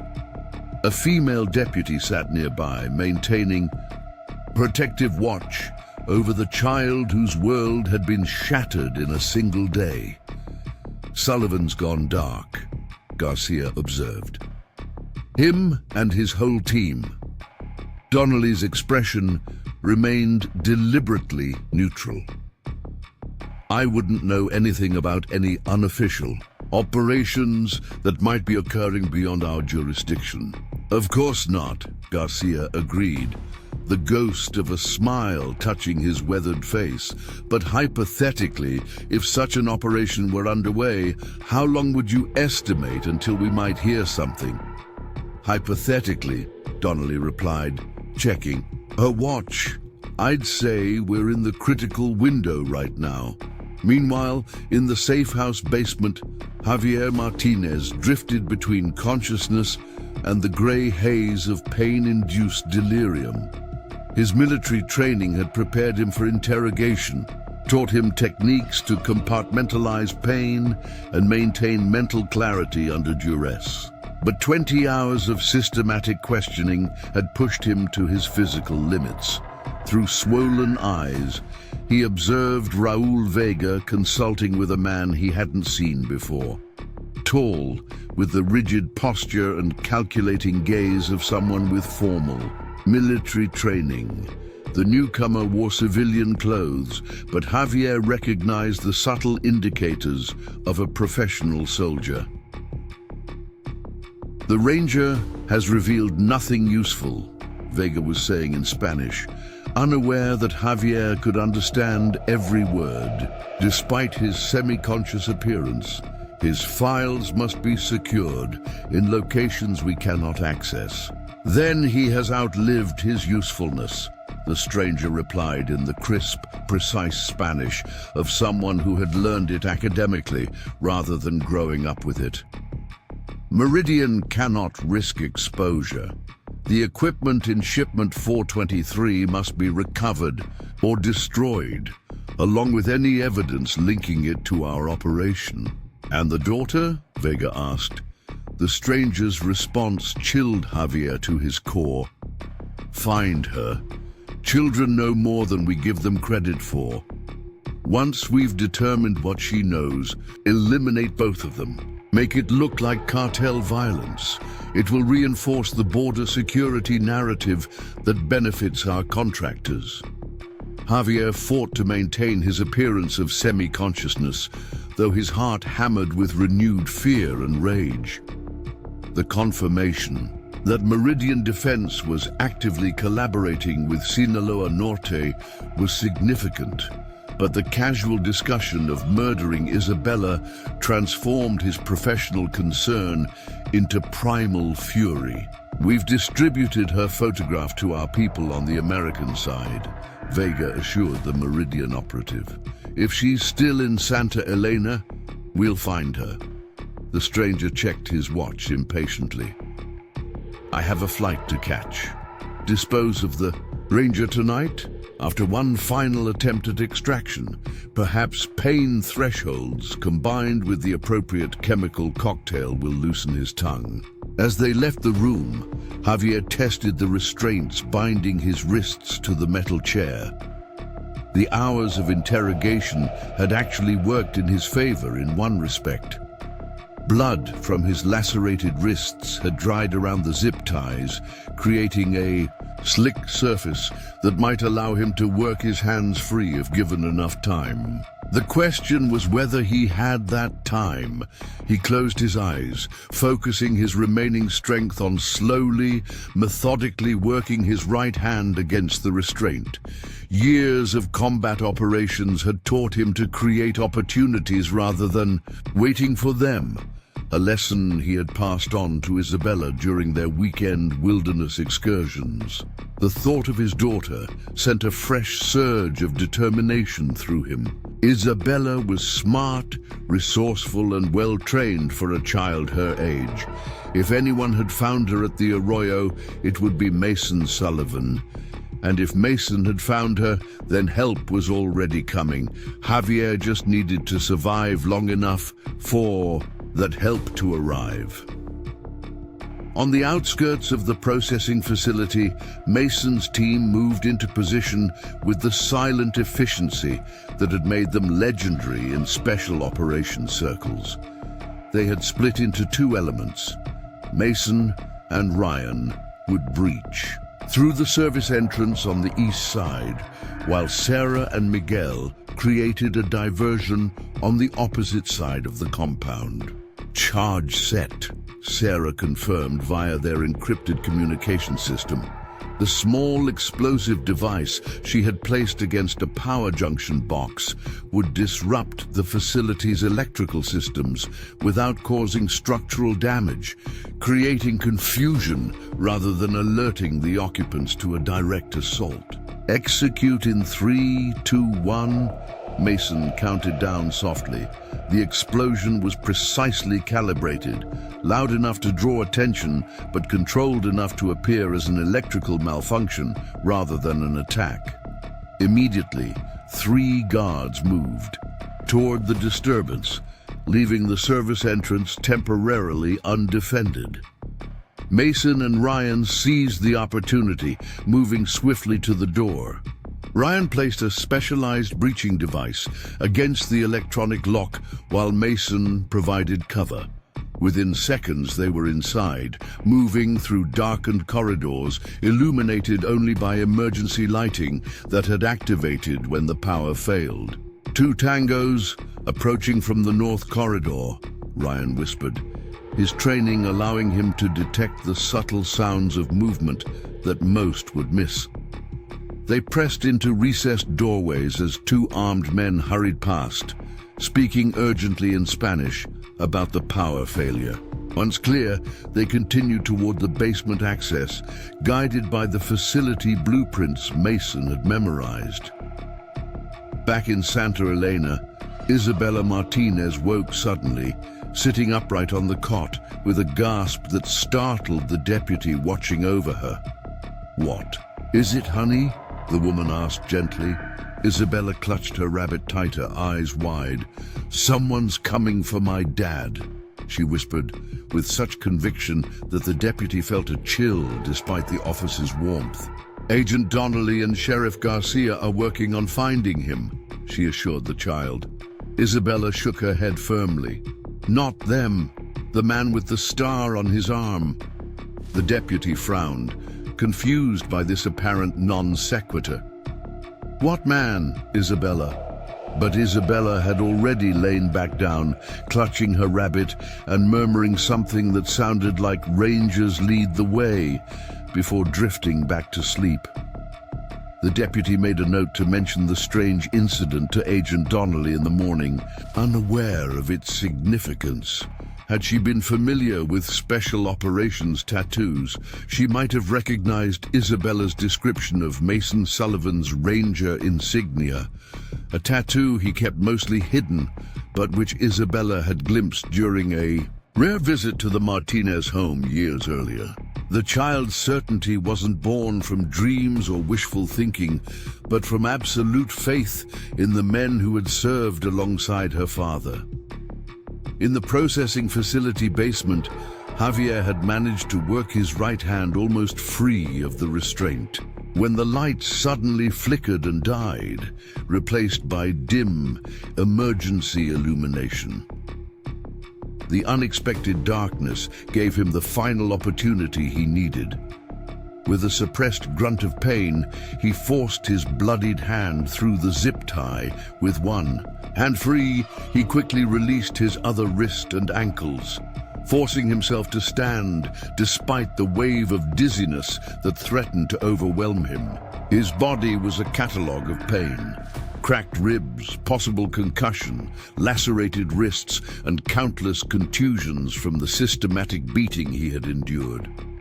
But he was a ranger, trained to function through pain that would incapacitate most men. He had just managed to steady himself against the wall when the door flew open. Javier tensed, preparing to attack despite his weakened state, but froze when he recognized the silhouette in the doorway. "Took you long enough," he rasped, his split lips forming what might have been a smile. Mason Sullivan did not return the smile, quickly assessing his friend's condition with a professional eye.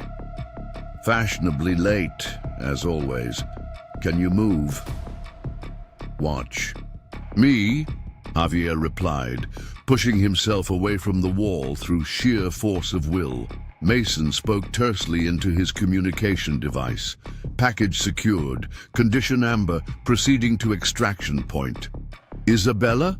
Javier asked as Mason supported him toward the door. "Safe. Sheriff's office in Santa Elena. My people found her at the arroyo." Relief washed through Javier, momentarily stronger than the pain. "Good girl," he murmured.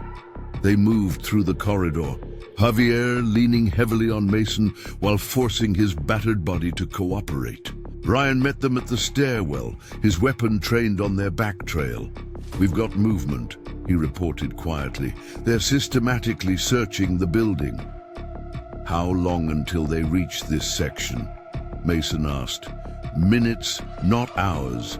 We need to move." They began the ascent, each step sending fresh waves of pain through Javier's injured ribs. On the main level, they met Sarah and Miguel, who had completed their diversion and now secured their exit route. "Incoming," Miguel warned, indicating the tablet displaying the facility's security camera feeds, which Sarah had hacked into. 6 tangos, heavily armed, approaching from the west entrance. Mason made a rapid tactical assessment. "Original extraction route is compromised. We move to contingency point Bravo." This meant exiting through the loading docks on the north side, a longer route that would expose them to greater risk of discovery.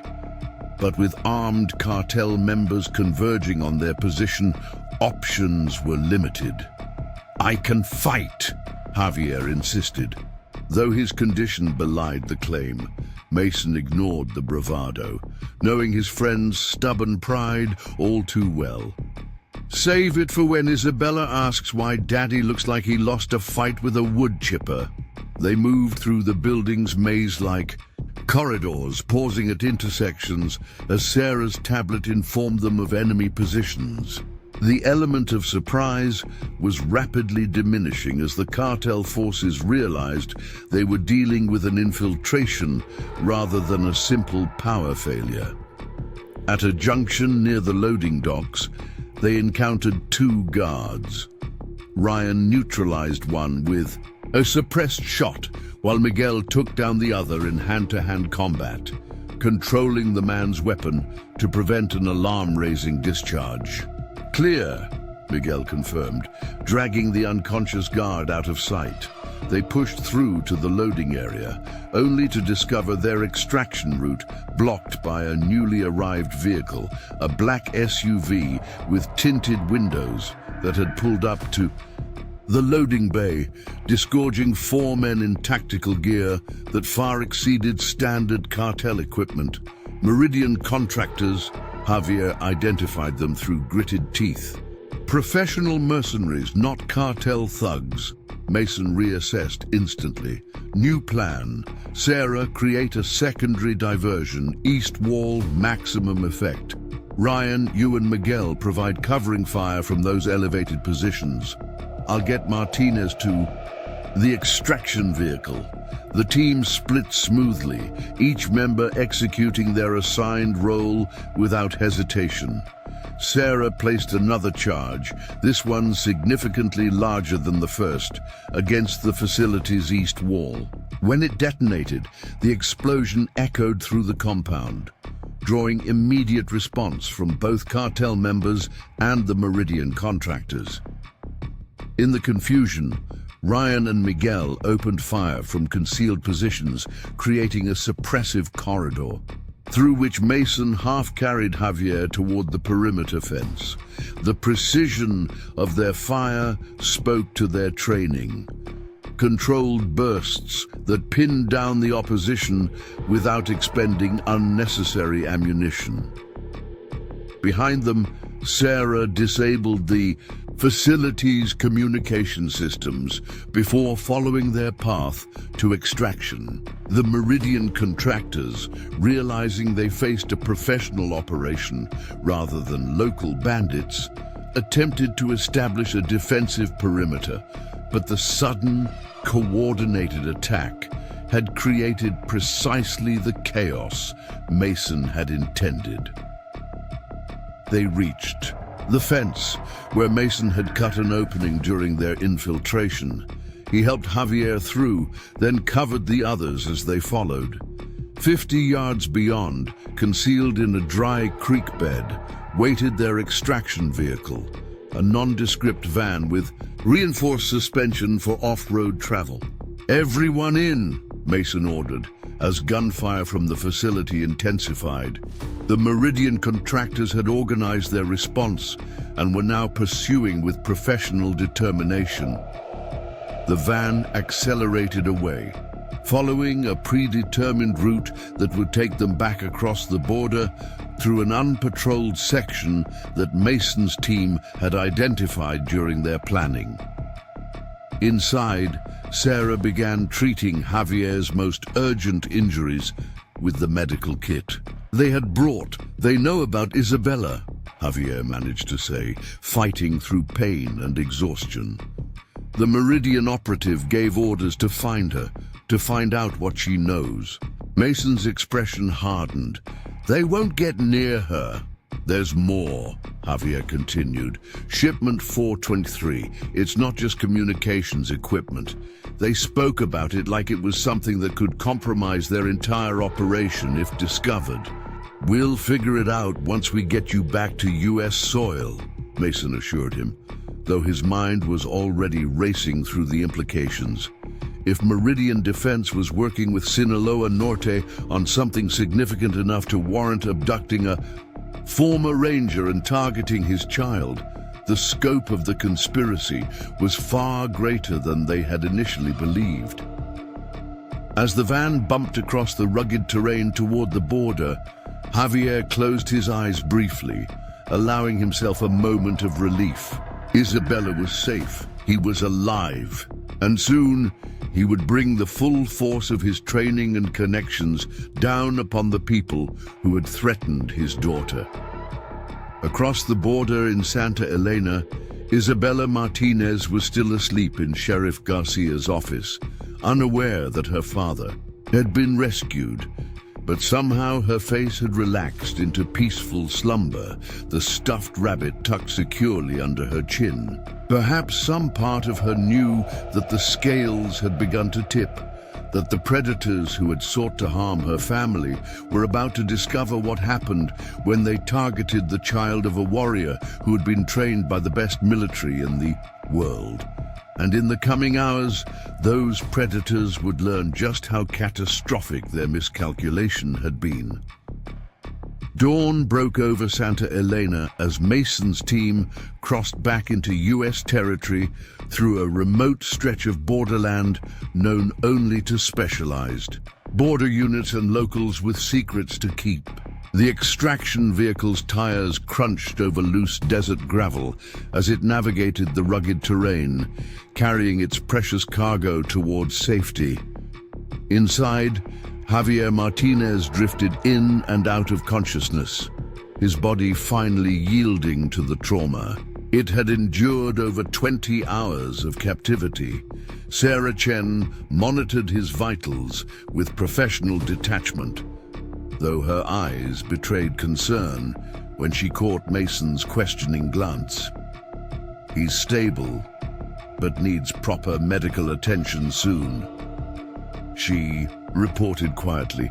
Multiple contusions, at least 2 cracked ribs, possible concussion, moderate dehydration. Mason nodded grimly. ETA to Santa Elena Medical Facility, 12 minutes.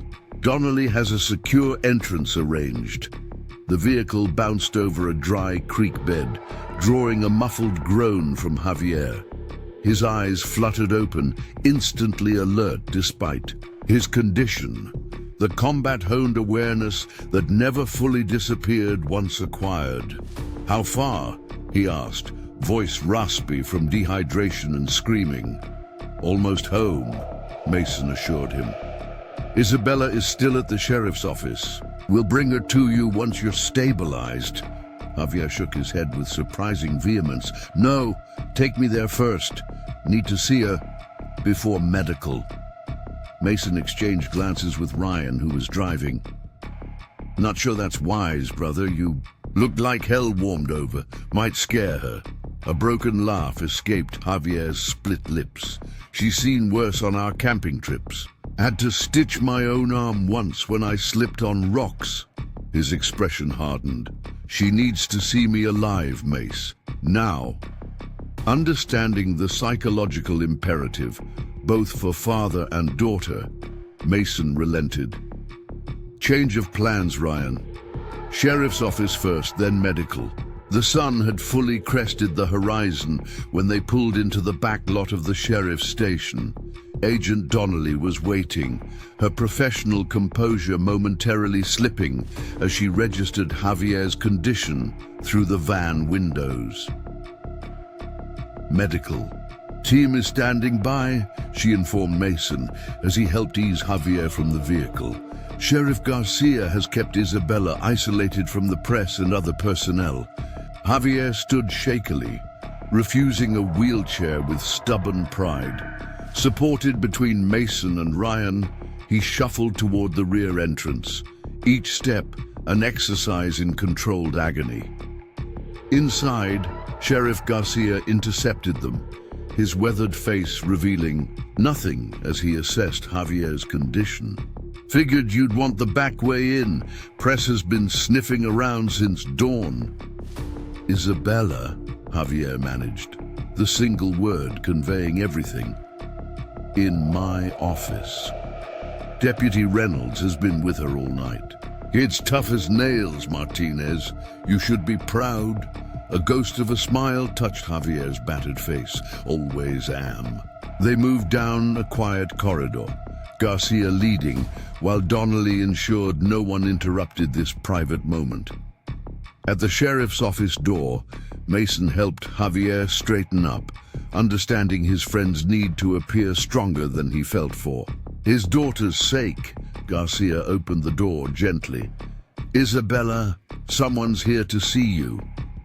The little girl had been sitting on the edge of the cot, her stuffed rabbit clutched tightly against her chest, dark eyes fixed on the door with unsettling intensity. When she saw her father, bruised, bloodied, but unmistakably alive, she remained perfectly still for 3 heartbeats. "Daddy," she whispered, the single word carrying a universe of emotion. Then she was moving, launching herself across the room, with the unerring trajectory of a missile finding its target. Javier dropped painfully to one knee to catch her, enfolding her small body in his arms, despite the protest from his injured ribs. "I knew you'd come back," Isabella murmured into his shoulder. "I didn't tell them anything, just like you taught me." Javier held her tighter, his eyes closed against sudden moisture. "That's my girl." Mason turned away from the private moment, catching Donnelly's eye. "We need to talk. Soon. The situation is more complex than we thought." Agent Donnelly nodded, her expression grim. "I gathered as much when the Mexican Federal Police suddenly became cooperative after spending 12 hours stonewalling us. Almost like someone gave them permission to help once the real target was safely away." "Meridian Defense," Mason confirmed quietly.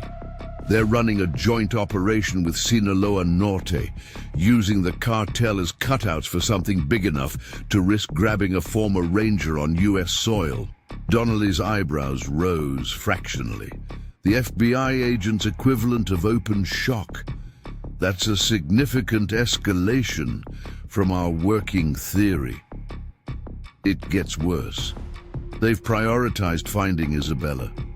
Something about making sure she doesn't know anything before they eliminate both of them. The agent's expression hardened into something dangerous. "Not happening on my watch." "Mine either," Mason agreed. "But we need to move them both to a secure location. The cartel has people in Santa Elena, and Meridian likely has assets we haven't identified." An hour later, the Martinez family had been relocated to a private room at Santa Elena Memorial Hospital, where Javier received treatment for his injuries under guard by both local law enforcement and FBI agents. The official story released to the press described a citizen who had been assaulted during a home invasion. Technically true, though deliberately vague. Isabella sat in a chair beside her father's bed, refusing to leave his side, even as medical staff worked around her. Her small face remained composed, but her knuckles were white where she gripped the rabbit's worn fabric. Mason entered after conferring with Donnelly in the hallway, his expression carefully neutral. "How are you feeling, Martinez?" "Like I've been hit by a truck," Javier replied dryly. "Twice." His eyes, however, were clear and focused. "What's the threat assessment?" Understanding that his friend wanted honest information despite Isabella's presence, Mason chose his words carefully. "Hospital is secure for now. We've established a protection detail with rotating shifts. Garcia's people on the outer perimeter, FBI on the inner, my team on direct access to this room. And Meridian, going to ground based on chatter. They know we have you back and are trying to contain the situation, but they've activated additional resources, specifically in Santa Elena." Isabella piped up unexpectedly, her voice calm despite the subject matter.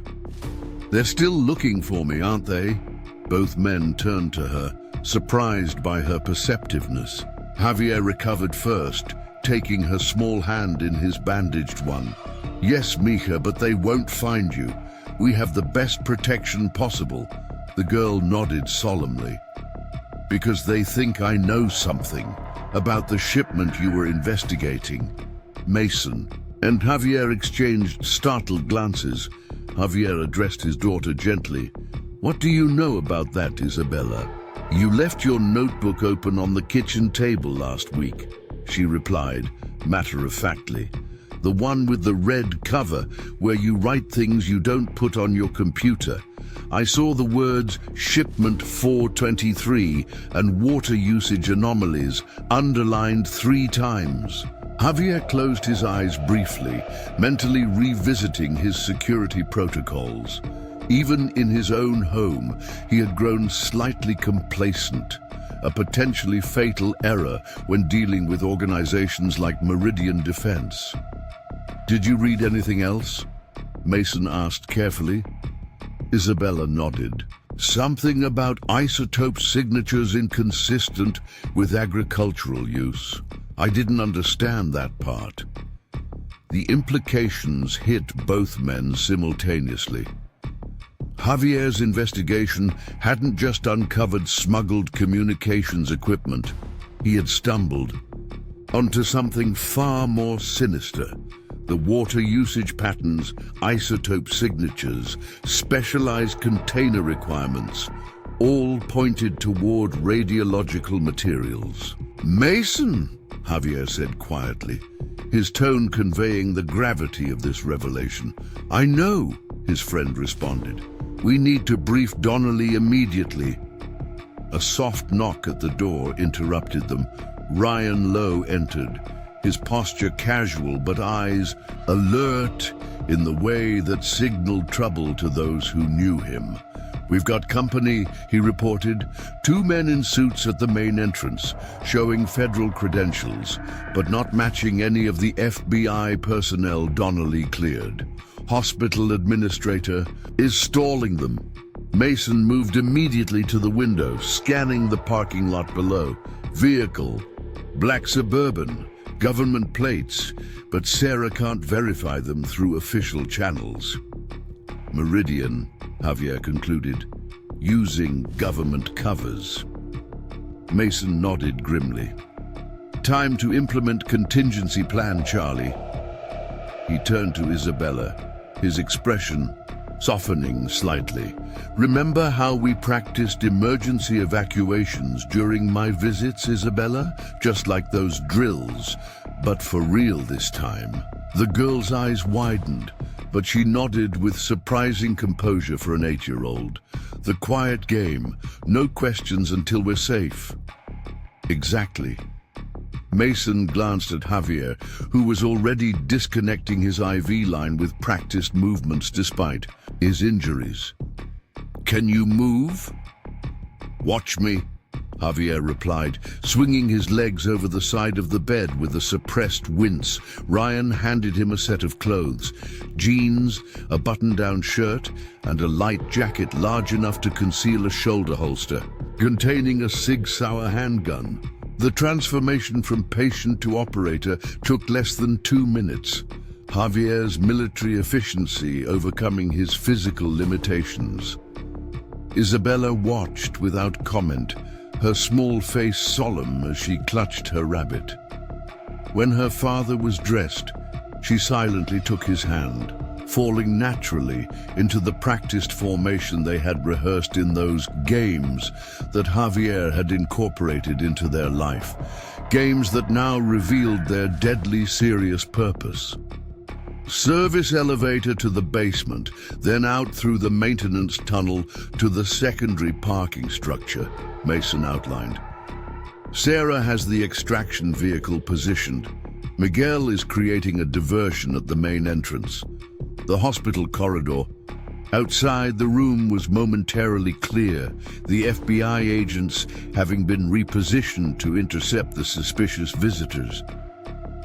Mason led the way, with Ryan bringing up the rear. Javier kept Isabella close, his movements measured but purposeful despite the pain evident in each step. They rounded a corner toward the service elevator, just as the overhead announcement system crackled to life. Code Silver, main entrance. All personnel implement lockdown protocols immediately. This is not a drill.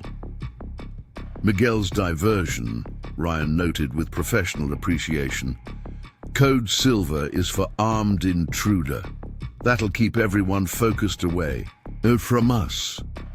The service elevator doors slid open, revealing Sarah Chen within, the tablet in her hands displaying the hospital's security feed.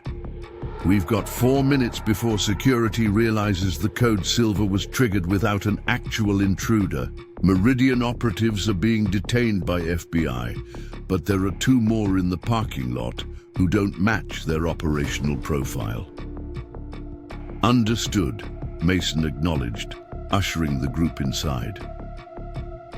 As the doors closed, Isabella looked up at her father, with eyes that held too much understanding for someone so young. They won't stop coming for us, will they? She asked quietly.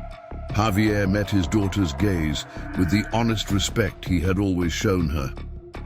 No, mija, but neither will we stop protecting you.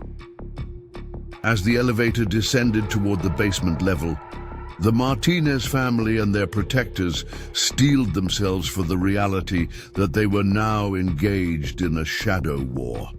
One where the enemy wore official credentials, drove government vehicles, and had resources far beyond those of typical adversaries. The warning Javier had received while captive wasn't just a threat. It was a declaration of intent from an organization willing to eliminate a child to protect its secrets. But they had miscalculated badly when they targeted this particular family, failing to understand that they weren't dealing with an ordinary father and daughter, but with a warrior who had spent his life preparing for exactly this kind of battle. The safe house outside San Antonio belonged to an old ranger who had served alongside Mason and Javier in their early days, before classified operations took them to different corners of the globe. Nestled on 30 acres of scrubland, the modest ranch house appeared unremarkable from the access road, but its strategic layout revealed careful planning to anyone with tactical training. Sightlines extended in all directions. Multiple exit routes had been subtly incorporated into the property's design. A sophisticated security system monitored approaches via buried sensors. No single vantage point offered a clear shot at the residence. Isabella stood at the kitchen window, watching the sunset paint the Texas sky in vivid oranges and purples. Her small features remained composed, but the tight grip on her stuffed rabbit betrayed her tension. 3 days had passed since the hospital evacuation, and the reality of their situation had fully settled upon her young shoulders.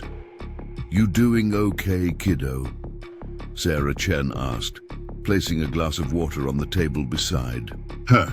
Of Mason's team, Sarah had developed the strongest rapport with Isabella, perhaps because the quiet intelligence specialist treated the girl with the same respect she showed adults.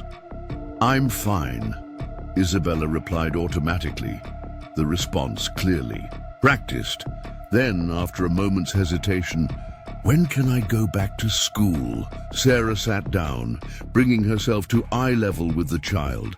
"Not for a little while yet, but we've arranged for your schoolwork to be sent here. Your dad doesn't want you falling behind." Isabella nodded solemnly, accepting this answer with the pragmatism she had inherited from her father. "Is Daddy still talking to the important people?" In the adjacent study, Javier was indeed speaking with important people, specifically a secure video conference with Agent Donnelly, Director Cameron of the FBI's Southwest Border Division, and 2 officials from Homeland Security, whose identities had been kept confidential even from Mason's team. The isotope signatures Isabella overheard me noting match those used in radiological dispersal devices, Javier explained, his face still bearing the fading bruises from his captivity. Combined with the specialized containment requirements and unusual water consumption at the Portillo facility, it points to one conclusion: they're moving dirty bomb components. Director Cameron's expression remained carefully neutral. "That's a significant claim, Mr. Martinez. What would Meridian Defense gain from such an operation?" "They're not the end users," Javier clarified. "They're the facilitators, using Sinaloa Norte's established smuggling routes to move components that no legitimate shipping company would touch. The cartel provides deniability and logistics, while Meridian provides technical expertise and connections to buyers. And these buyers would be," one of the Homeland officials prompted, "unknown at this time. But given the high-risk nature of the materials and Meridian's client history, we're looking at hostile, non-state actors or sanctioned regimes attempting to circumvent international monitoring." The gravity of this assessment hung heavily over the video conference. After a moment, Agent Donnelly spoke. "We've confirmed unusual radiation readings at the processing facility where Martinez was held. Not high enough to trigger standard detectors, but consistent with trace contamination from handling shielded materials." "What's the status of shipment 423? Cameron asked. "Currently unlocated," Donnelly admitted. "Port Authority records show it cleared customs through falsified agricultural declarations, but was diverted before reaching its official destination. We're tracking possible routes based on Martinez's intelligence." Mason, who had been silently observing from the corner of the room, finally joined the conversation. "The immediate concern remains the Martinez family's security.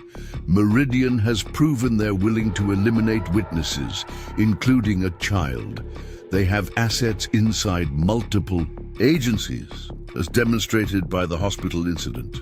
"We understand your concern, Mr. Sullivan," Director Cameron responded, his tone measured. "But we need Mr. Martinez's ongoing assistance to locate these materials before they reach their end users. The threat to national security cannot be overstated." "With respect, Director," Mason countered, "you're talking about using a man and his 8-year-old daughter as bait."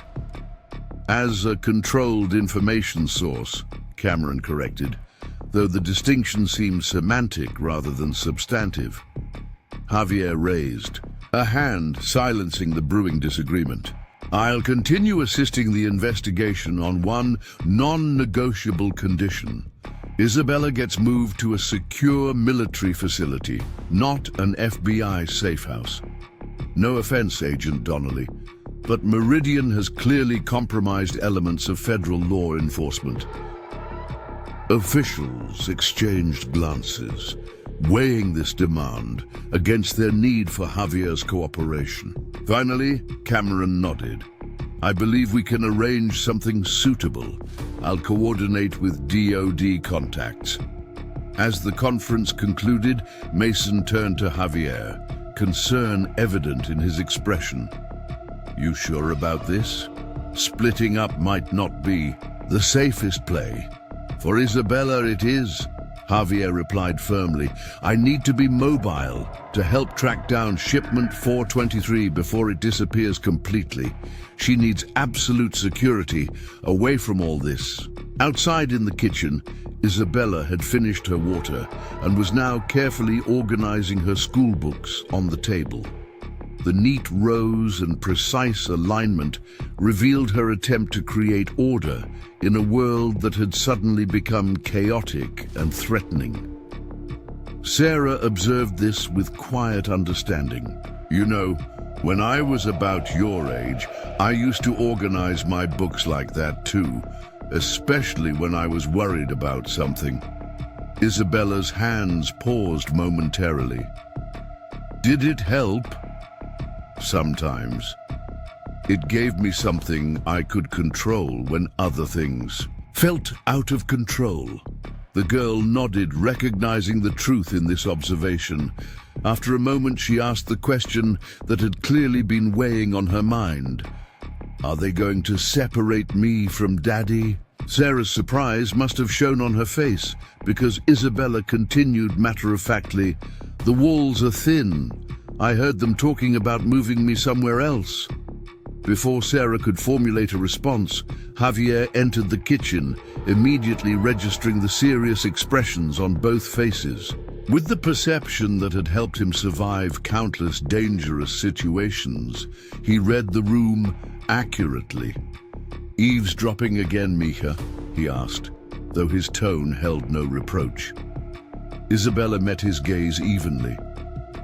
You taught me to gather information, from all available sources. A hint of pride flickered across Javier's face before he sobered. He pulled out a chair beside his daughter and sat down, wincing slightly as his still healing ribs protested the movement. Yes, we're discussing moving you to a special secure facility, he confirmed, like a fortress where the bad people can't reach you. While you go after them, Isabella completed his thought, her perception extending beyond her years. Javier nodded, never sugarcoating reality for his daughter. Yes, I need to help find the dangerous things they're moving before someone gets hurt. Lots of someones. Isabella absorbed this with the same stoic acceptance she had shown throughout the ordeal. Will Uncle Mason be with you? Part of the time. We'll have different jobs to do. And who will be with me? She asked, the slight tremor in her voice the only indication of her fear. Javier reached out, gently tucking a strand of hair behind her ear in a gesture reminiscent of her mother. Sarah has volunteered to stay with you, and there will be many good soldiers keeping you safe. Isabella glanced at Sarah, who offered a reassuring smile. The tension in the girl's shoulders eased slightly. When? Tomorrow morning, Javier answered. A special helicopter will come for you and Sarah. Later that night, as Isabella slept fitfully in the safe house's second bedroom, Javier placed a call on a secure satellite phone to a number few people in the world possessed. After 3 rings, a gruff voice answered, "This is Mitchell. Jack, it's Javier Martinez. I'm calling in Kabul." A momentary silence followed, the invocation of Kabul signifying that Javier was activating a debt from a classified operation years earlier, where he had saved Mitchell's life during an ambush that officially never happened. "I'm listening," Mitchell replied, his tone shifting to one of focused attention. "I need access to DIA resources, off the books, tracking radioactive materials moving through the southwest border region." Christ, Martinez, you don't ask for small favors. The same people moving these materials targeted my daughter, Jack, 8 years old. Another silence, heavier this time. "Location secure to talk?" "Affirmative." "Give me the details." For the next 20 minutes, Javier outlined everything they knew about Shipment 423, Meridian Defense, and Sinaloa Norte's role in the operation.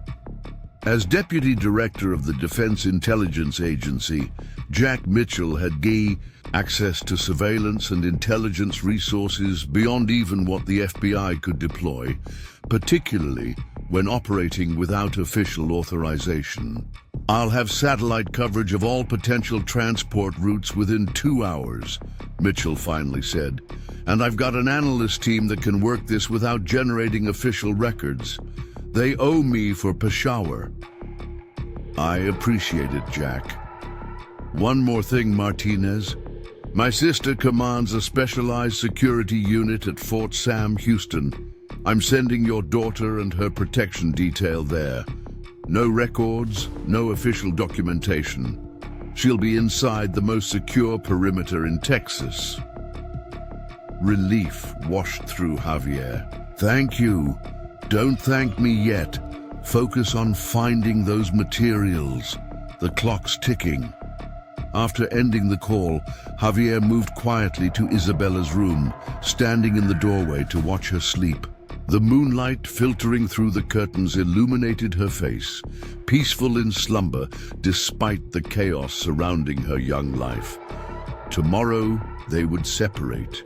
Him to hunt the predators who had targeted them, her to safety behind military walls. The thought of being apart from her created a physical ache in his chest that had nothing to do with his healing injuries. Since Maria's death, they had rarely spent a night under different roofs. Yet the alternative was unthinkable. Meridian and Sinaloa Norte had proven their ruthlessness. Isabella had already endured more danger than any child should face. And now, radiological materials were moving through the borderlands, destined for unknown hands with catastrophic intentions. Javier Martinez stood at a crossroads that no father should face, torn between protecting his child directly and eliminating the threat that made such protection necessary. In the morning, he would place Isabella's safety in the hands of others while he hunted those who had brought this danger to their door.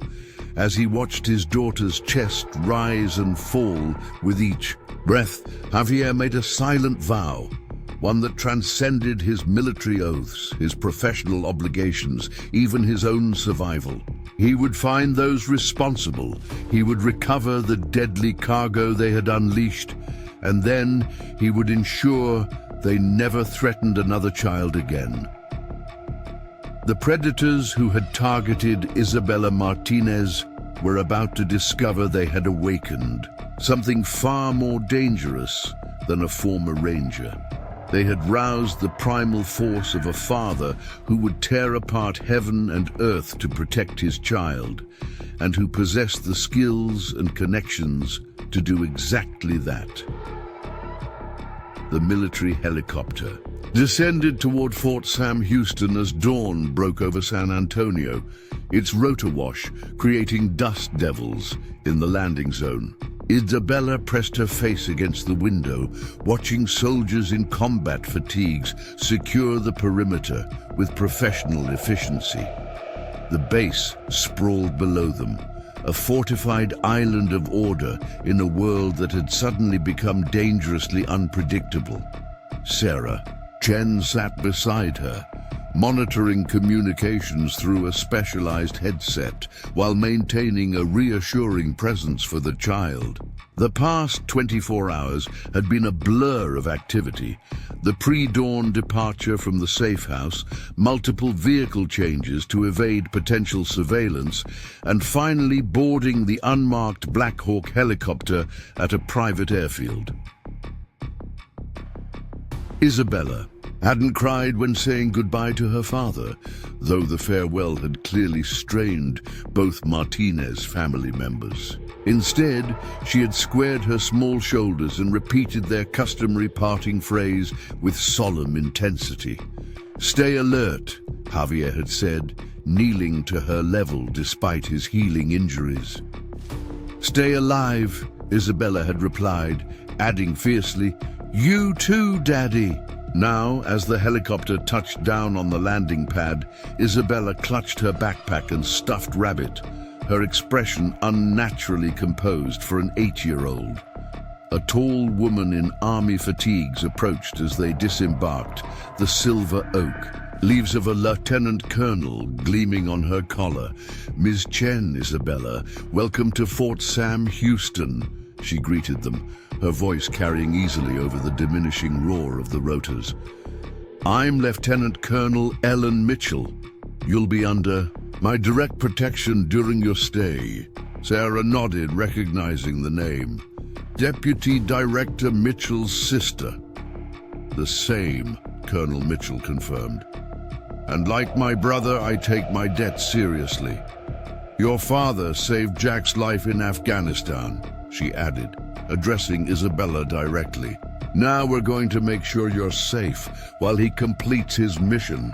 Isabella assessed the woman with the grave perception that had become her hallmark during the crisis. "Are you a ranger too?" she asked. A smile warmed Colonel Mitchell's austere features. "No, but I command a specialized security unit that works closely with them. Think of us as the people who protect the protectors." This explanation seemed to satisfy Isabella, who fell into step beside the colonel as they moved toward a waiting vehicle. Sarah followed, scanning their surroundings with the habitual vigilance of someone accustomed to identifying threats before they materialized. "We've prepared secure quarters in the restricted section of the base," Mitchell explained as they drove past rows of administrative buildings and training facilities. No recorded access, no digital footprint. Only personnel with direct authorization from me can enter the secure zone. Sarah nodded approvingly. "Any word on Director Cameron's progress with the FBI side of the operation?" "Limited. My brother believes there are still security concerns within certain federal agencies." Mitchell's expression conveyed volumes about the delicacy of interagency politics during sensitive operations. "For now, we're operating on a need-to-know basis, even with our allies." Isabella, who had been quietly observing the military installation, through the vehicle window suddenly spoke. "Colonel Mitchell, is there a school here? Dad says I shouldn't fall behind in my studies." The colonel exchanged a glance with Sarah, both women momentarily disarmed by the child's focus on normalcy amid extraordinary circumstances. "We have educational facilities for military dependents," Mitchell replied. "But for now, we've arranged for a tutor who will work with you individually in the secure area. Security concerns," she added, though the explanation was unnecessary. 200 miles away, Javier Martinez stood in a nondescript warehouse on the outskirts of Laredo, examining the evidence that Mason Sullivan's team had recovered from the processing facility where he had been held captive. The space had been converted to a makeshift command center, with computers, communication equipment, and large tactical maps covering the walls.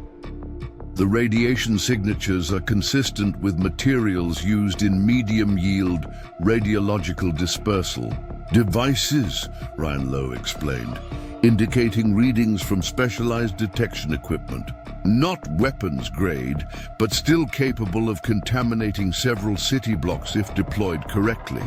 Javier studied the data with grim focus. And the tracking? Mason approached from a communication station, tablet in hand.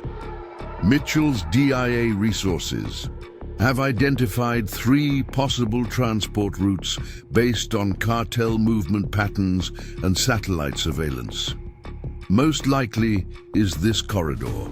He indicated a line moving northwest from the border, heading toward New Mexico rather than deeper into Texas.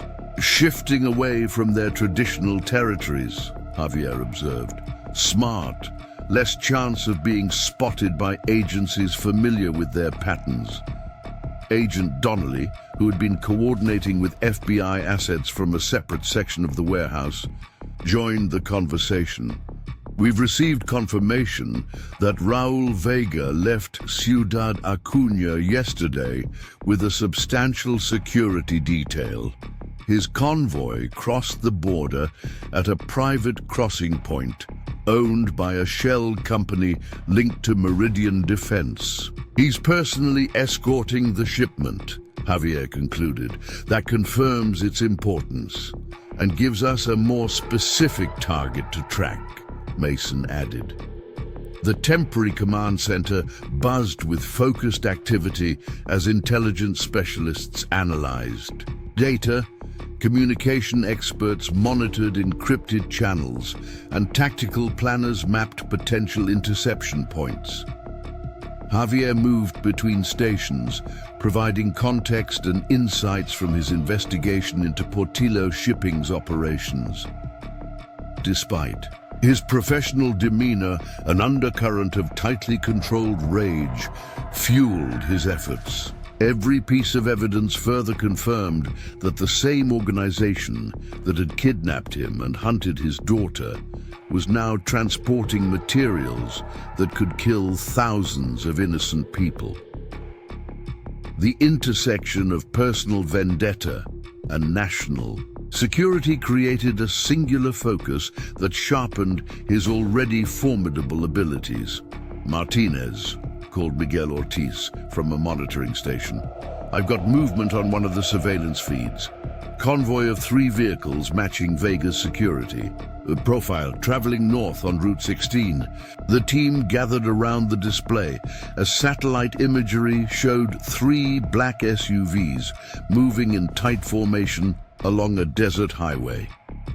Thermal imaging revealed multiple heat signatures in each vehicle. Heavily armed security based on the configuration. What's their destination? Javier asked, studying the convoy's trajectory. Based on their current heading and intelligence from Mitchell's team, they appear to be moving toward an abandoned mining facility near White Rock Canyon, Donnelly answered, indicating the location on a digital map. Isolated, defensible position, multiple access routes, perfect transfer point, Mason observed. They could be meeting the buyers there. Javier straightened, decision crystallizing. We need to mobilize immediately. If they're preparing for transfer, our window for interception is closing fast. FBI tactical teams are still assembling in El Paso, Donnelly cautioned. They're at least 3 hours out, even with expedited deployment. We don't have 3 hours, Javier replied flatly.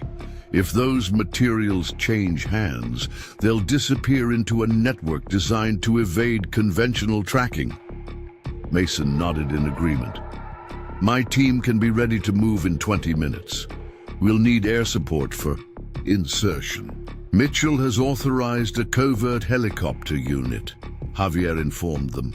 No official call signs, no flight plans. They'll be here within the hour. As the team prepared for rapid deployment, Javier stepped away briefly, moving to a quiet corner of the warehouse. He extracted a secure satellite phone, the same one he had used to contact Jack Mitchell, and dialed a different number. Fort Sam Houston, Colonel Mitchell's office. answered a crisp female voice. "This is Javier Martinez. Security Protocol Echo 7 Tango." After a brief pause, Colonel Mitchell herself came on the line. "Martinez, we were just about to contact you. Your daughter is secured and settling in. We've assigned quarters in the command staff section, maximum security protocols in effect." Relief washed through him, temporarily easing the knot of tension that had resided in his chest since the moment Isabella had been targeted. "Thank you, Colonel. May I speak with her?" "Of course. Stand by." Moments later, Isabella's voice came through the secure line. "Daddy, are you okay?" "I'm fine, Mija," he assured her. The sound of her voice centered him, reaffirming his purpose amidst the chaos. "How are you doing?" "I'm okay. Colonel Mitchell is nice. She showed me where I'll be staying and says I can start school tomorrow with a special teacher." Her voice lowered conspiratorially. "I think the teacher is also a soldier, though. She has the same way of standing that you do." Javier smiled despite the tension surrounding him. Isabella's observation skills remained sharp, even in these extraordinary circumstances. "That's good. Listen carefully, Isabella. I have to go away for a little while to finish the important work we talked about." A brief silence followed, then Isabella responded with the preternatural maturity that both impressed and saddened him. "You're going after the bad men and the dangerous shipment." "Yes. Will you be safe?" Javier hesitated, unwilling to lie to her, but equally unwilling to increase her fear. "I'll be with Uncle Mason and the team. We know what we're doing." Isabella accepted this non-answer with the pragmatism she had inherited from him. "I'll keep practicing everything you taught me, and I'll be ready when you come back." "That's my girl," Javier said softly, his throat tightening. "I love you, Mija." "Love you more than all the sand in the desert," she replied, completing their customary exchange. "More than all the stars in the sky," he finished. After ending the call, Javier allowed himself exactly 30 seconds to compartmentalize his emotions, to transform concern for Isabella into focused determination, to eliminate the threat that had placed her in danger. When he rejoined the team, his expression was once again composed, revealing nothing of the tumultuous feelings beneath. "Air support will be here in 40 minutes, he informed Mason. "We'll need full tactical gear, specialized radiation detection, equipment, and enough firepower to deal with cartel security forces."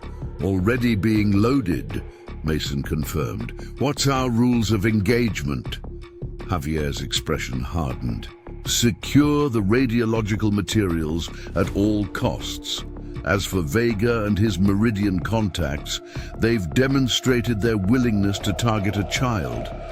I see no reason to show more restraint than they would." The unspoken understanding passed between the men who had served together in environments where official rules of engagement sometimes yielded to the brutal necessities of survival and mission success. "Agreed," Mason said simply. "Donnelly, your position?" The FBI agent had been listening to this exchange with a carefully neutral expression. "Officially, the Bureau's position is that this operation is to secure dangerous materials and apprehend individuals trafficking in nuclear components. The safety of civilians and law enforcement personnel takes precedence over all other considerations." Her carefully worded response acknowledged the realities of the situation while maintaining the legal fiction necessary for her agency's involvement. What happened in the remote canyons of the border region would be documented according to these parameters, regardless of the operational realities. As the command center transformed into a staging area for imminent deployment, Javier performed a final check of his equipment. The tactical vest felt familiar against his healing ribs. The weight of the sidearm at his hip, a reassuring presence. His body, though still recovering from his ordeal in the processing facility, responded to the adrenaline and purpose that now drove him. The satellite phone vibrated with an incoming message, a text from Jack Mitchell containing only map coordinates and 2 words. Confirmed destination. Javier shared this final confirmation with the team, the pieces falling into place. Vega's convoy was indeed heading to the abandoned mining facility. The buyers were likely already en route from the opposite direction.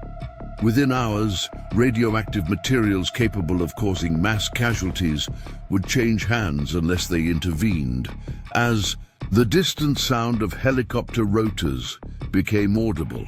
Javier Martinez prepared to wage the final battle in a war that had begun with his daughter's safety, but now encompassed a threat to thousands of innocent lives. The Ranger, who had fought America's enemies across multiple continents, was about to engage a different kind of adversary, one that had made the fatal error of targeting his child. The predators were about to become prey. If you've been following this gripping story about the Mexican cartel kidnapping and a father's relentless determination to save his daughter, we'd love to have you join our community. Click that subscribe button to get more powerful stories like this one delivered straight to your feed. Hit the notification bell so you never miss an update on this intense rescue mission as Javier fights to protect Isabella and stop a catastrophic threat. Your support helps us continue bringing these compelling narratives to life. Share your thoughts in the comments below. What was your favorite moment in the story so far? And stay tuned for the next part, where the final confrontation between a warrior father and those who threatened his child reaches its explosive conclusion.